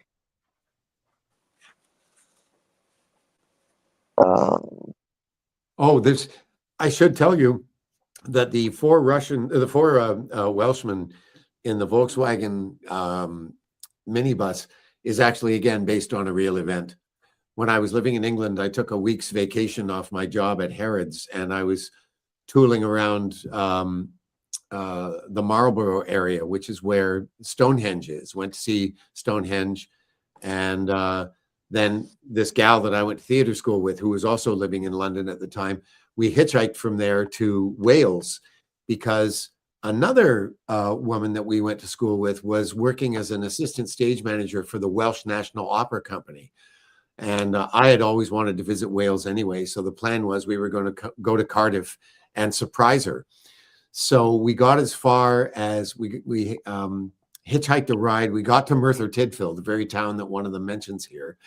And then we called the Welsh National Opera Company in Cardiff to ask if they had a performance that night. And they said, oh no, they're not in town right now. I thought, oh God, with our luck, they're probably back in London. They said, no, they're in Swansea. And we said, great, where's Swansea? And they said, well, it's about as far from where you are as Cardiff is. So you just have to, it's about an hour's drive. So we hung up the phone and thought, okay, we're going to Swansea. So we get out on the road, we start hitchhiking, and this Volkswagen minibus with 4 big Welsh coal miners pulls up, and we get in the back, and we're bouncing along all these side roads, basically glorified goat paths on our way to Swansea. And one of them turns to me, he says, you see these roads? Drunken Romans built these roads. And then he points up to the top of this hill, and there's this dilapidated old building up there. And he says, you see that inn? That's where the drunken Romans stayed. So that's where that came from. Oh, yeah. And you used that exact line, too. These roads, drunken Romans built these roads. You never know when this stuff's going to come in handy, you never do. Yeah. Yeah, you meet enough colorful people in your life, you can work that into a book in all kinds of interesting ways. Indeed. So so yeah, they got out of that messy ordeal yet again, the third one, and um let's see. So Now they just head back to Oxford to basically say their goodbyes. yeah, they go back to Oxford and say goodbye to each other. Say goodbye to, to Howie and Martha and um and Harry doesn't have to even talk to Pete at this point, because the agents are right there still waiting for them, the ones who were supposed to pick them up before they hadn't even left. Harry fills them in on what happened, and they say, okay, well, we've got to get you and Harry and Lena to the airport before anybody else comes for them. Yeah. We'll get them on the next flight and get out of there. And Harry, he after he says goodbye to Howie, he goes to find Zoe, the woman running the theater workshop, and that's a surprising little interaction too. Indeed. I wasn't expecting this at all. Another surprising character turn. So he lets her know that they're going to have to leave, and she's already heard that, not only is she losing two of her workshop attendees, but she's also losing her instructor, Morag. And uh, and then she says, I just wanted you to know that Whitehall is very pleased with the way you kept a lid on things. Given Ms. Pavlova's having blurted out the truth about herself the way she did the other night, this could have turned into a diplomatic nightmare. So she knew all the time that Lena was a Russian spy. And she's, as it turns out, she's MI6, which is that's their version of CIA, is it? Yeah. Oh, okay. Or the Foreign Service. Yeah. So, which is much to Harry's surprise. He's shocked to learn that she's MI6. Of course, she says, I have no idea what you're talking about. She won't even confirm it. Yeah.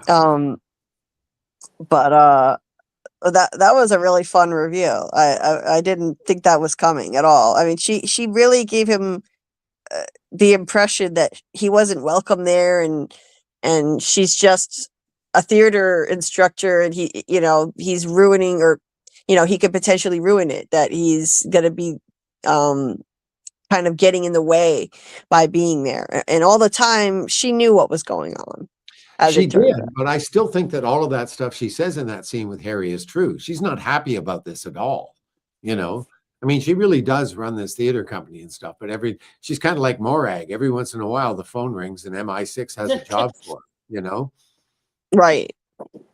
Right. So she is genuinely annoyed by the whole thing, but I don't think maybe she didn't dislike Harry personally as much as he thought. Exactly. She just wasn't happy with the situation, and he just had to bore the brunt of it because he was the only one there to bitch at. Right. And she kind of makes that clear when he says that he hopes he'll be able to come back and do the workshop another time, and she says, "You'll always be welcome. Just let me know when, and I'll save a place for you." She says, with that, she gave my ass a surreptitious squeeze and turned and walked back into the building. And so you may clearly, remember, there's a description of her at the beginning about how she likes good single malt and men half her age. Yep. Yeah, that's right. So, yeah. she didn't have any personal dislike for Harry after all. It's pretty clear. No, indeed. So yeah, that was a fun reveal. I really enjoyed that. These characters you build into these stories, they always surprise me. They Well, never sometimes fail they to surprise. surprise me too. They surprise you too. Absolutely. So so then Harry and Lena get in the car with their luggage and the agents from the Canadian government, and they drive to the airport. And she's full of gratitude for saving her again and again. And they have their flight booked, a red-eye flight to Canada. And the two of them, they have some heart-to-heart talks. And this But is on one of the bits that I've changed in the book. This little scene on the plane where Harry tries to tell Lena that he works for CSIS. This is really? page 165. Yeah, this is new. I just put this in. Oh wow.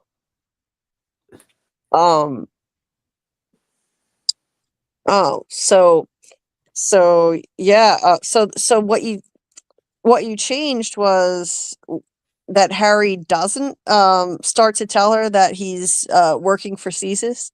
No, this stuff, this is what you're reading here is what is the change. This Oh. was not in the original version, this scene. I've just put this in. Oh, okay. I wasn't sure if I had the wrong version in front of me.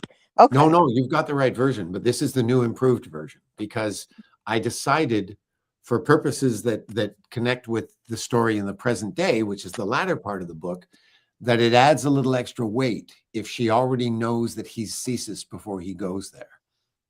You know? Okay. The bit I had to change at the beginning of the book is when Pete tells him he's got to go to Russia, Harry is reluctant to go because he knows that the Russians know that he's CSIS. In the original version of the book, that wasn't true. Pete was saying to him, you'll be fine. As far as they know, you're just an actor and a playwright, famous one because of what happened in the last book. But, that they don't suspect you of being a spy. But now, because I put this in, they do know he's a spy. And so it gives Harry a little more trepidation about going to Russia because he's worried that he's going to get off the plane and get arrested, Right. Makes sense. Yeah. I like that. I like that as a change. It definitely makes sense for him to be a lot more anxious about going to Russia in the future timeline. And the So- other thing I like about it is that, now we learn that she's known all along that he was a member of the government. So he wasn't the only one who was play acting in this relationship. Yeah. So there was some subterfuge going on both sides. Exactly. And that's the other reason why I really liked this change, because it's like it gives her more agency this way. Yeah. Mm-hmm. Yeah. She says, I know who you work for. I've known from the start. She knew the whole time, and she had a lot of fun. She says tying herself. She said it was too much fun watching you tie yourself in knots, trying to convince me to go along with your plan. You were just so earnest about it all. That was great. Yeah. I was not expecting that at all. Yeah, And she again, had me fooled. Harry, whose radar is so good with people, when is the one time it fails him? When his emotions are involved. Yep. And again, because he's got a soft spot for her, he doesn't pick up on this. Doesn't realize she's jerking him around. Right. I love that. Yeah, that's his blind spot when his heart is involved, and he's had a thing for her from the beginning.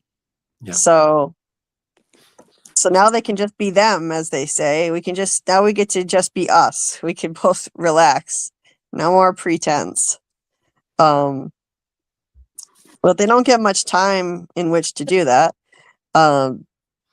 So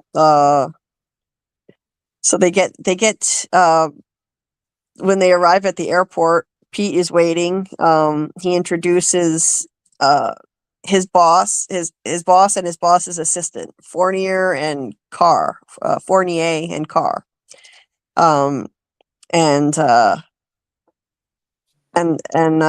They basically just whisk Lena off. They take her off to Ottawa for her debrief right away, even though it's been a ridiculously long day and it's after midnight now.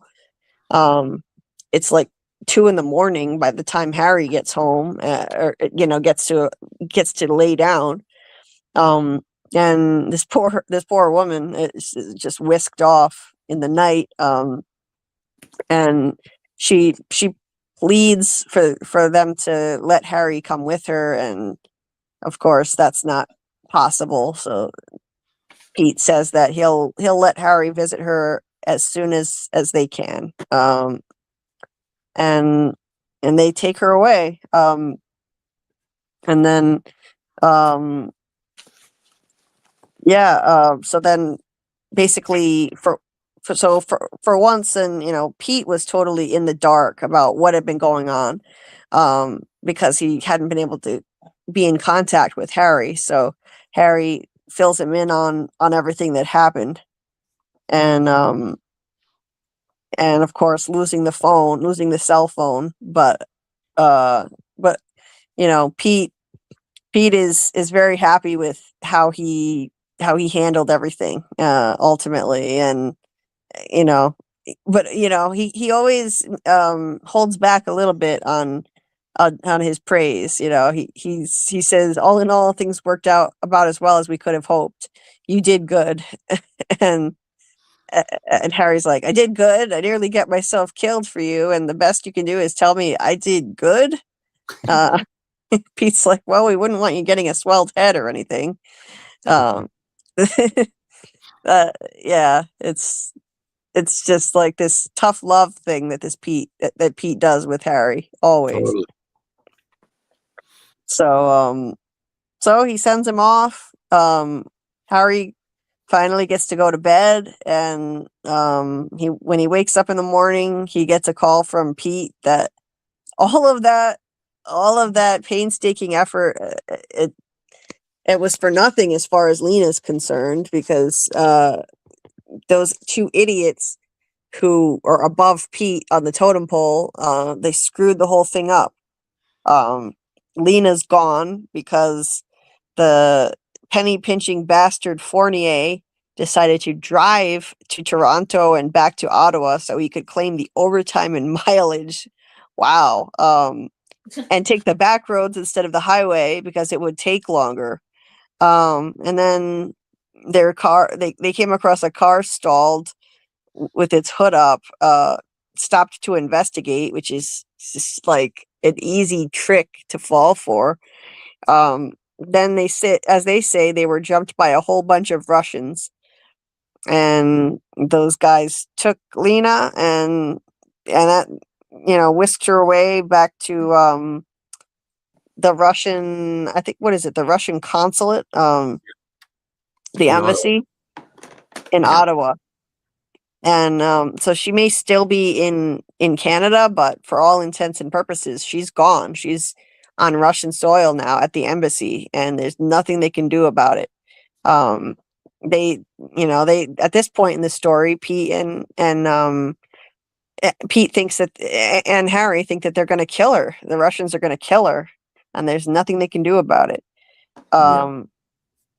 And he, Harry tells Pete that he's in love with her. So, not only did they screw up all his hard work, but he's in love with her. And so that makes it even harder.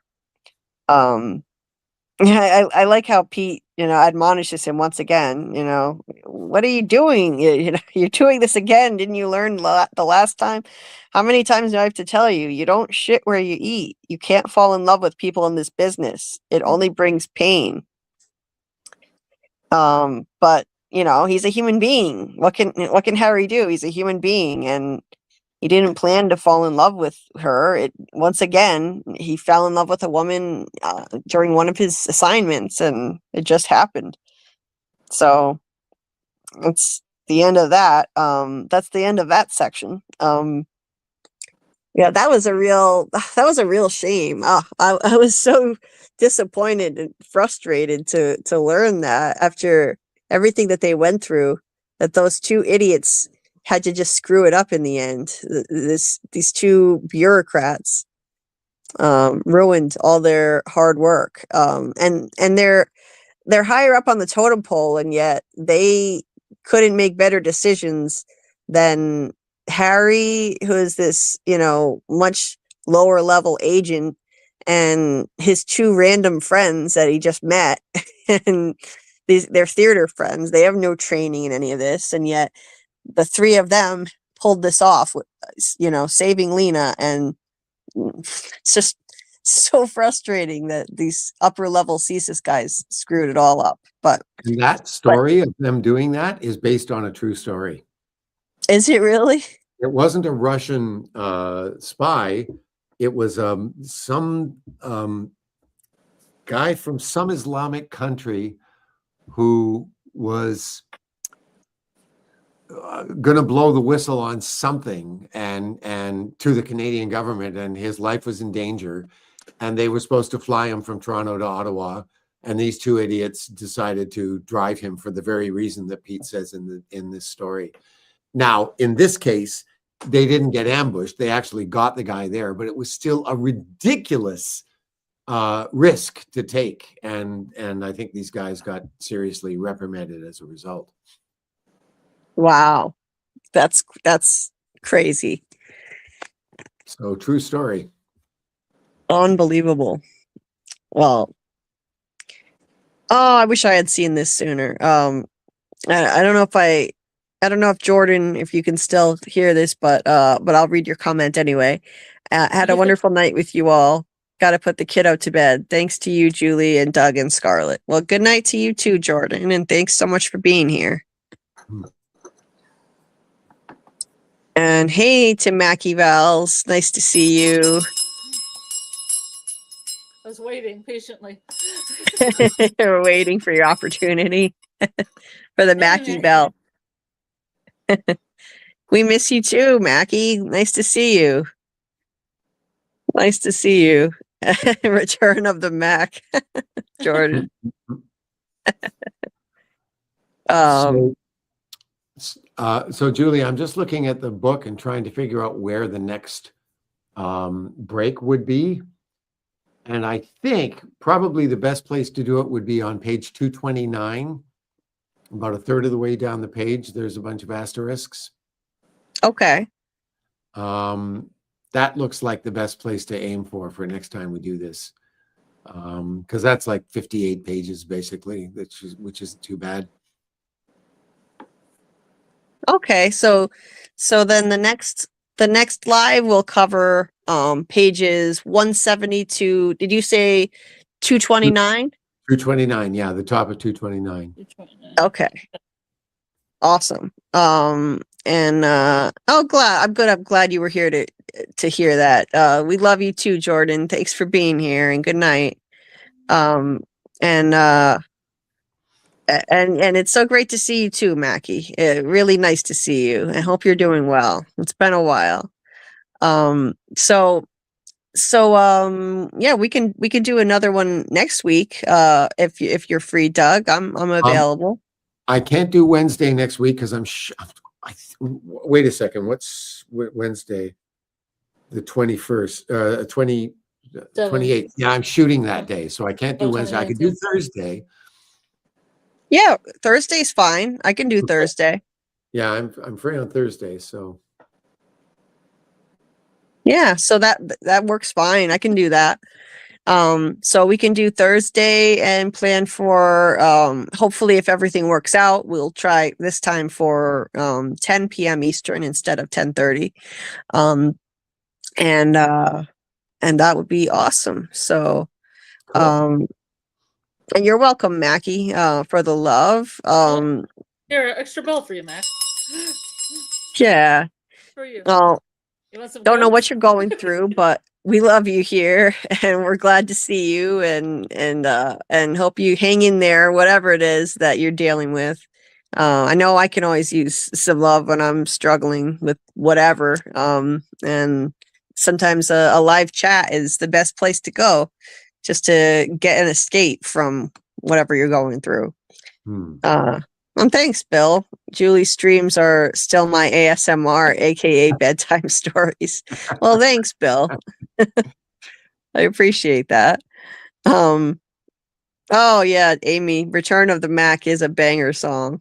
It really is. 90s classic. Oh, you're welcome, Mackie. Oh, you didn't abandon us. I mean, life happens, you know, we get busy in our lives and we don't always have the time or the mental space or whatever. Anyway, kids, I'm going to have to be on my way. I have to get to bed. Did we lose you, Julie? I don't know. Very quiet. This is not a good time. Yeah, I think maybe it was a Wi-Fi thing. Yeah. Well, I'm going to have to run. I can bid you good night, and then I can just rattle on about whatever. Okay, on my own. and The please, Scarlet show. please pass on my my apologies to Julie if she doesn't get back before I go. Okay. Oh, Amy's saying good night. Good night, Amy. Good to see you. Thanks for coming. And yeah, if it's you good to guys, see you, Doug. good to see you Always good too, to see you. Scarlet. I hope you guys are all able to make it next Thursday. And oh yeah, she's gone now for good. Oh yeah, she's gone. She'll be back. Not to worry. I'm sure it's just a Wi-Fi thing. Yeah. All right. I am out of here. So take care, guys, and we'll see you in a week. All right. Take care, Doug. Bye. Rest well.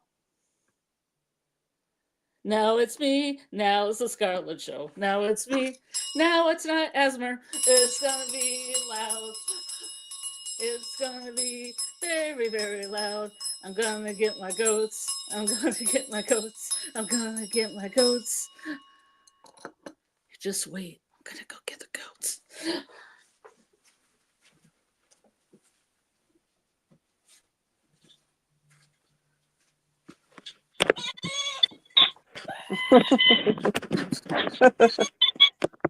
Yeah, I know I didn't talk much tonight, but I was letting Doug have the stage.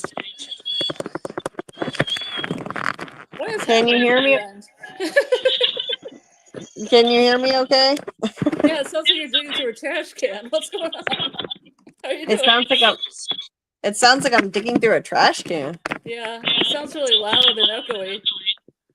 Oh no, it must be this tablet that I'm using. Yeah, I'm using Carl's tablet because my phone died. Yeah, that seems right. Anyway. I'm still two of me.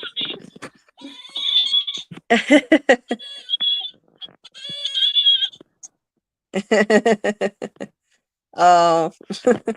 Yeah, I wasn't talking much because I knew Doug kind of had limited time, and I mean, it was a really long section that we read. So. Yeah, it was. It was full of action. It was full of action, and I need to wrap up anyway too, like because of I'm in a horrible amount of pain. I can barely get through live streams right now. That's why I'm not doing as many, because it's so difficult to tolerate. Like you and Doug do your thing. I counted how many drawings I've done during our lives, like about 50. Oh wow. 50 drawings of different animals. That's awesome. If you guys can name all 50 animals, you get a free drawing. Nice. So you have to name all 50 of them. Yeah. It cracked. Can you? Is it impossible to hear what I'm saying? Like, how bad is it? No, there's also a lot of echo. Okay. All right. Then this is gonna have to do just to do the quick wrap up. Yeah, that's fine. Bill says saying goodnight was too hard for Julie. Yeah. It's never easy for me. I have very long-winded good nights, and in this case, I just dropped off completely and just couldn't even begin to deal with it, so I just left. No, it was an accident. My phone died. And Amy said goodnight to Doug.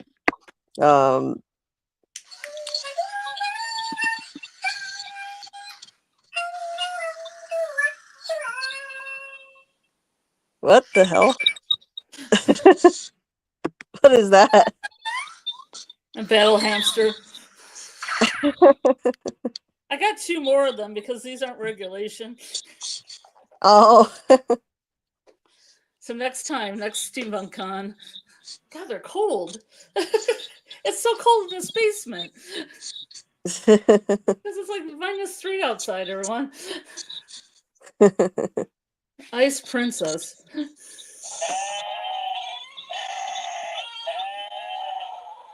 Thanks, Mackie. You get me right here. You know how to get me right in my cold black heart.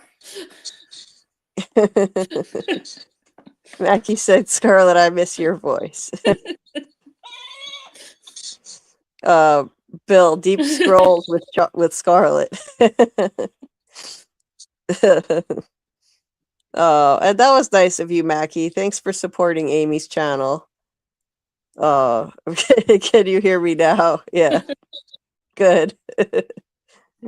Carl's tablet is made of bread. Yeah. Fonda Kalima. Yeah, it's made of bread. Mackie said, thank you, my heart. You're welcome. Julie, I know you're in pain, but how's the new house and state? Cold? It's very cold. Right now it's very, very cold. It's very cold and there's God, it's so loud. that's so weird. That's so weird.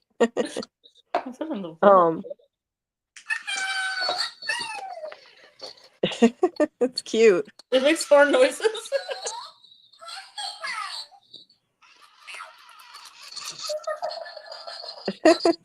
It's really cute.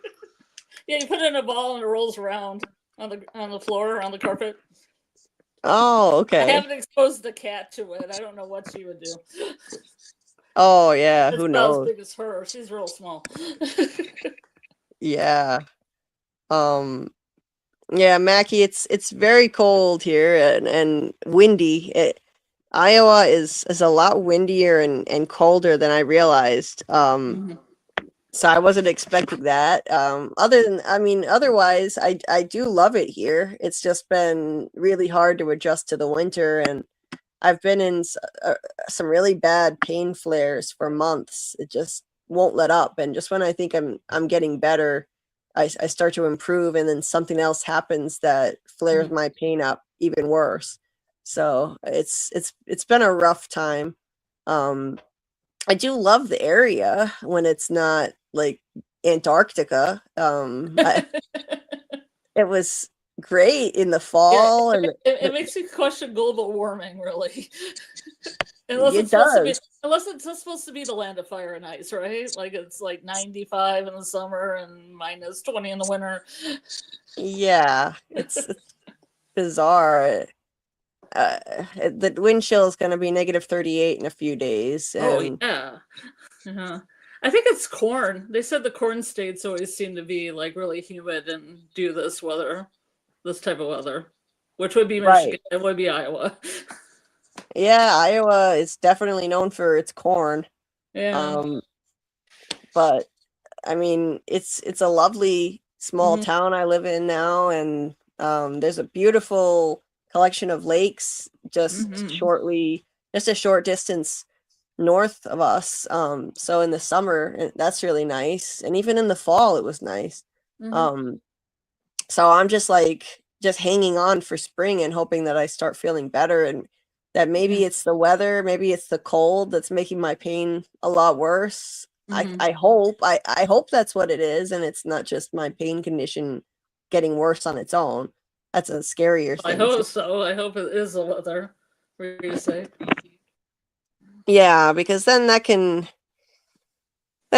be you know, there are things we can do about that. We can move eventually. Arizona. Go to Arizona. Arizona's dry. Yeah, I think I need a dry heat kind of place. That's what I need. It's not too expensive to live there either. I mean, really, it's not too expensive to live in California if you don't live in a city in California. Right. But it was dry there. I mean, I had health conditions that lessened when I was out in California that didn't really come back until now in Michigan. So maybe I had some resilience. Right. So that's something that we're thinking about for the future. Some of the dry parts of Southern California. Oh yeah, So- Scarlet used to live there too, so that's a bonus. Right. Like in San Diego, yeah. Yeah, he used to live there. He knows the area really well. So did and I. and he has friends there already. Yeah, so do I, yeah. We could Yeah. all live there. We could make a cult. Right. Right. Future plans for the future. Yes. Oh, an intentional community, not a cult. Intentional community. Intentional community. If you know, you know. Yes. So thanks for asking, Mackie. Yeah, I hope it'll get better soon. When the weather warms up a bit, maybe in March or something. It might warm up, Julie, like next week. You never know. Like we had a day it was like 60 degrees. Yeah, you never know. I mean, we've had days when it got up to the low 50s. Yeah. So, yeah, you never know. Thanks, Amy. I'm doing whatever I can, but I'm kind of running out of ideas as to how to deal with the pain right now because the things that usually help me are not helping as much as they normally do, and I'm just desperate for some relief. Do you have a treadmill right now? Well, I have an old treadmill that's not the kind that I need, but Okay. Carl is gonna. He just brought it in today, and he's gonna take the arms off my old treadmill and like find a way to attach them to this one, because I need moving arms on my treadmill, and without it, I don't function well. My legs aren't strong enough to just walk freely without holding on to anything, and it needs to be moving arms to exercise my upper body. Yeah. So he's working on that for me. There's no gyms around where you live? No, well, there's a gym, but again, it would be more of the same. It would be that kind of treadmill that's not the kind I need. Oh, okay. Because I was thinking about that the other day, that maybe you could get a gym membership and then you could be someplace warm. Right. But that's not going to work. Yeah. Of course, I need this kind of treadmill that everyone stopped making. That's just my luck. I don't know why nobody makes these anymore. Treadmills with moving arms. But Carl is handy, so he's gonna help me with that. And do you live near Carl now? Mackie says. Do I live? How near are you in feet? Oh, very near, in the same apartment, in fact. Yeah. In the very same apartment, same address and everything. Yeah, Mackie hasn't been around in a while to hear the obvious, hints to that keep coming up. I mean, we share the same microphone on here. So when he's on the panel, he just talks on my microphone and keeps himself muted so we can be in the same room. So it's pretty clear that we're like, when he's on the panel, it's clear we're together. And he's not exactly subtle about it. The one time I thought maybe I should go because there was a lot of smooching. Yeah. Yeah, some after PDA dark. off camera. What, Scarlet? So after dark, if you know what I mean. It wasn't that after dark. It was PG. It was PG rated, but I couldn't see anything. trust me, the cameras were off, but you have my word, it was PG rated. Mackie's like, what? Hello. Yeah. It's a pretty unique story. Started out as a member of the chat, and now here we are. Who would have thought? Yeah, you just never know what's gonna happen. You start a YouTube channel and where it's gonna take you. Crazy. Life is crazy. So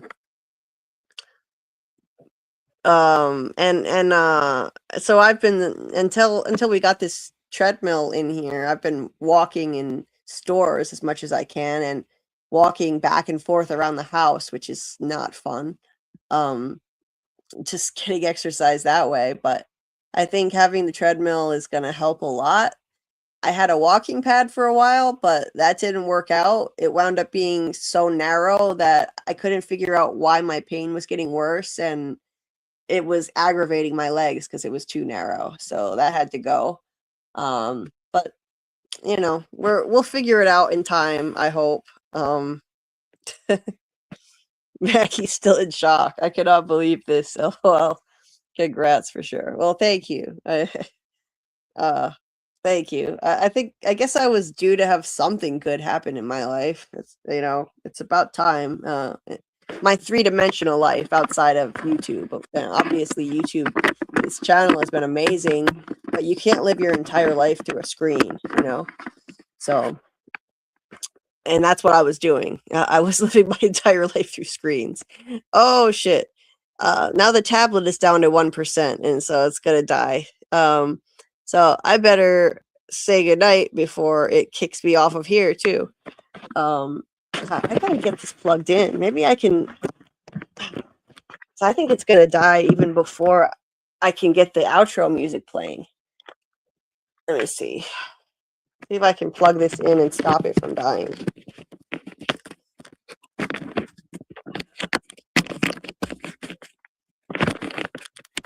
Oh, come on. Okay. It's not the best charger. I think it'll at least stop it from dying. Okay. Let's see. Mackie, yeah, it definitely does get cold here. There aren't many hills. There are some. I thought that it was going to be totally flat, but it's not. They're actually not nearly as many as where I come from. Amy says, speaking of cold, we're getting a cold front and it's expected to knock out power. So if you don't hear from me after this weekend, you know why. And expecting snow. Wow. Well, that's kind of unusual where you live, I would think, Amy. But yeah, where does Amy live? Isn't she in Texas? I thought she lives in Texas. Oh my god.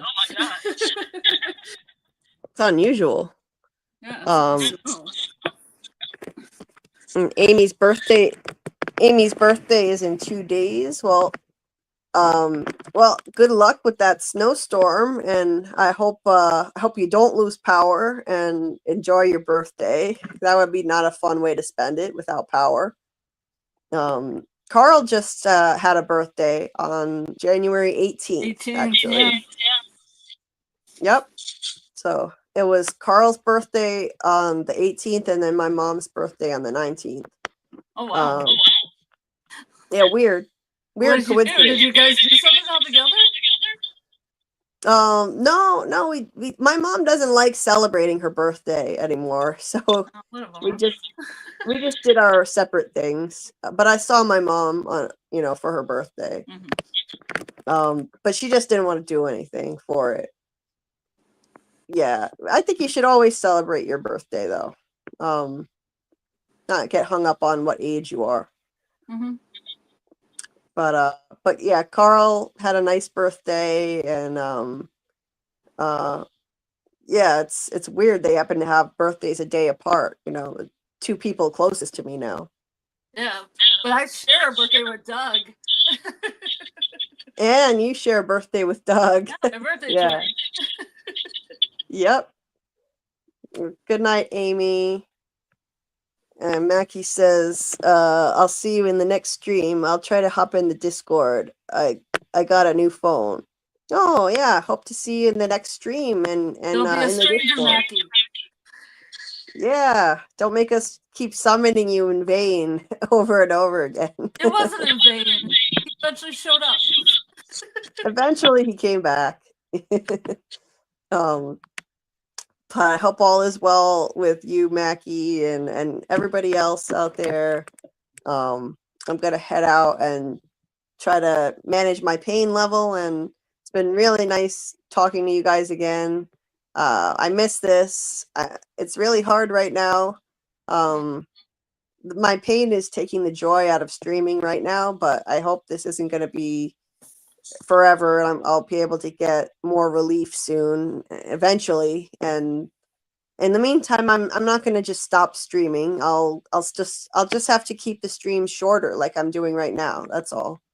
So it's shorter is better than nothing. You know, it's not a marathon stream, but it's definitely better than nothing. And I would miss you guys a lot if I stopped.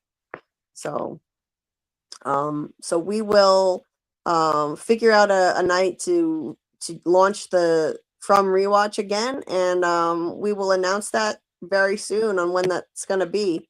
So keep an eye on my YouTube community posts here on the channel. And if you're in the Discord, watch for the Discord notifications for announcements on when we're starting the From Rewatch in the coming days, so that we can be ready for From in April, as the rumors say, in April. Yes. So yeah, I mean, on Rotten Tomatoes, there's a premiere date listed for From as April 19th. Now, it hasn't been officially announced, so I don't know if we can bank on it yet, but that, to me, that's a very positive sign that we're getting From in April, likely on April 19th. So we have to start planning for it for sure. We have to get ready. Yeah, I saw that in the titles of the episodes. Oh, Which I just saw episode numbers. Was that in Rotten Tomatoes? That's on your Discord. I think Fletch put it on your Discord. Oh, I gotta check in my own Discord. I didn't see that. I'll check that and be more prepared for the next stream. Interesting. Well, all right. Well, very exciting stuff. I can't wait to dive back into From. I think people are chomping at the bit to talk about it again. So I'm ready to get started. So we're gonna do that. It's gonna be a lot shorter than we used to discuss From. It's not gonna be 8 hours, sadly, but again, something's better than nothing. Even if we just have 2 to 2.5 hours to talk, then we'll have fun with it. When we were young. Yeah. So anyway, thank you to the awesome. We can get From in. We can get the From. Yeah. So thank you to the awesome chat for being here, and thanks to the replay gang. Thank you, Scarlet, for being here. Yes. I would have added more, but I know Doug wanted to kind of move. He wanted to get it going. Yeah, no worries. There was a lot in this section of the book, though. There was a lot going on. There was a lot. We had a lot to get through. Yeah. So, yeah, appreciate you being here, as always, and we'll be in touch and figure out when we're gonna get this From Rewatch going again. So, have a good day or a good night, everybody. And you too, Scarlet, to you too, and you too, Julie. Thank you. And we'll see you guys next time. Get on the other side.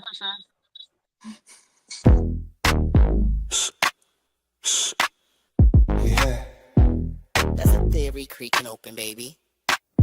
Yo, welcome to the screen where the plot gets bent. Julie B deep dives, not just for content. She don't react, she dissects those threads from the lens. Catching clues y'all missed when the credits end. What you know about freeze framing frames and while you blinking, she building an evidence drum. Got a notebook thicker than the lore itself. In a chat full of nerds with a mental health shelf. Yeah, she sees the glitch, peep the double cross. You just watching TV, she talk to the boss. Every theory a thesis, no throwaway guess. While y'all on season 1, she in season 8. Said rewind it slow it, zoom in enhance. Julie B caught that symbol in the window glance. While you tweeting what just happened like a clown, she already made a flow chart, color coded breakdown. They don't die like us. They don't vibe like us. They binge and they bounce. We revive that trust. They skip intros, we every frame. You watch shows, we decode the game. They don't die like us. Nah, they don't die like us. She cracked Severance before y'all knew it was deep.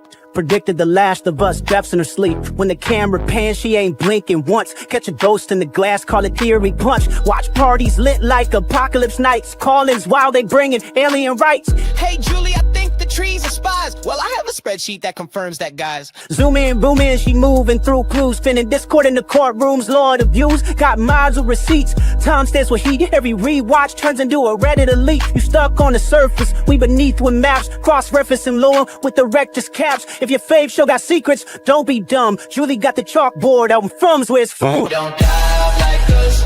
They don't vibe like us. They skim the edge. We inside that crust. They zone out, we zone in the pain. You say plot twist, we say nope, chain. They don't dive like us. Nah, they don't dive like us. What's that? That ain't a blooper, that's a plot thread. You thought it was a shadow? She thought it was a coded message from season 3. And she's probably right. Step this way if your mind's unbent. Step that way if your theories pay rent. Say Julie B, deep dive queen. Now zoom, scroll, theorize, pull. Ain't no rabbit hole safe once she got the cloud.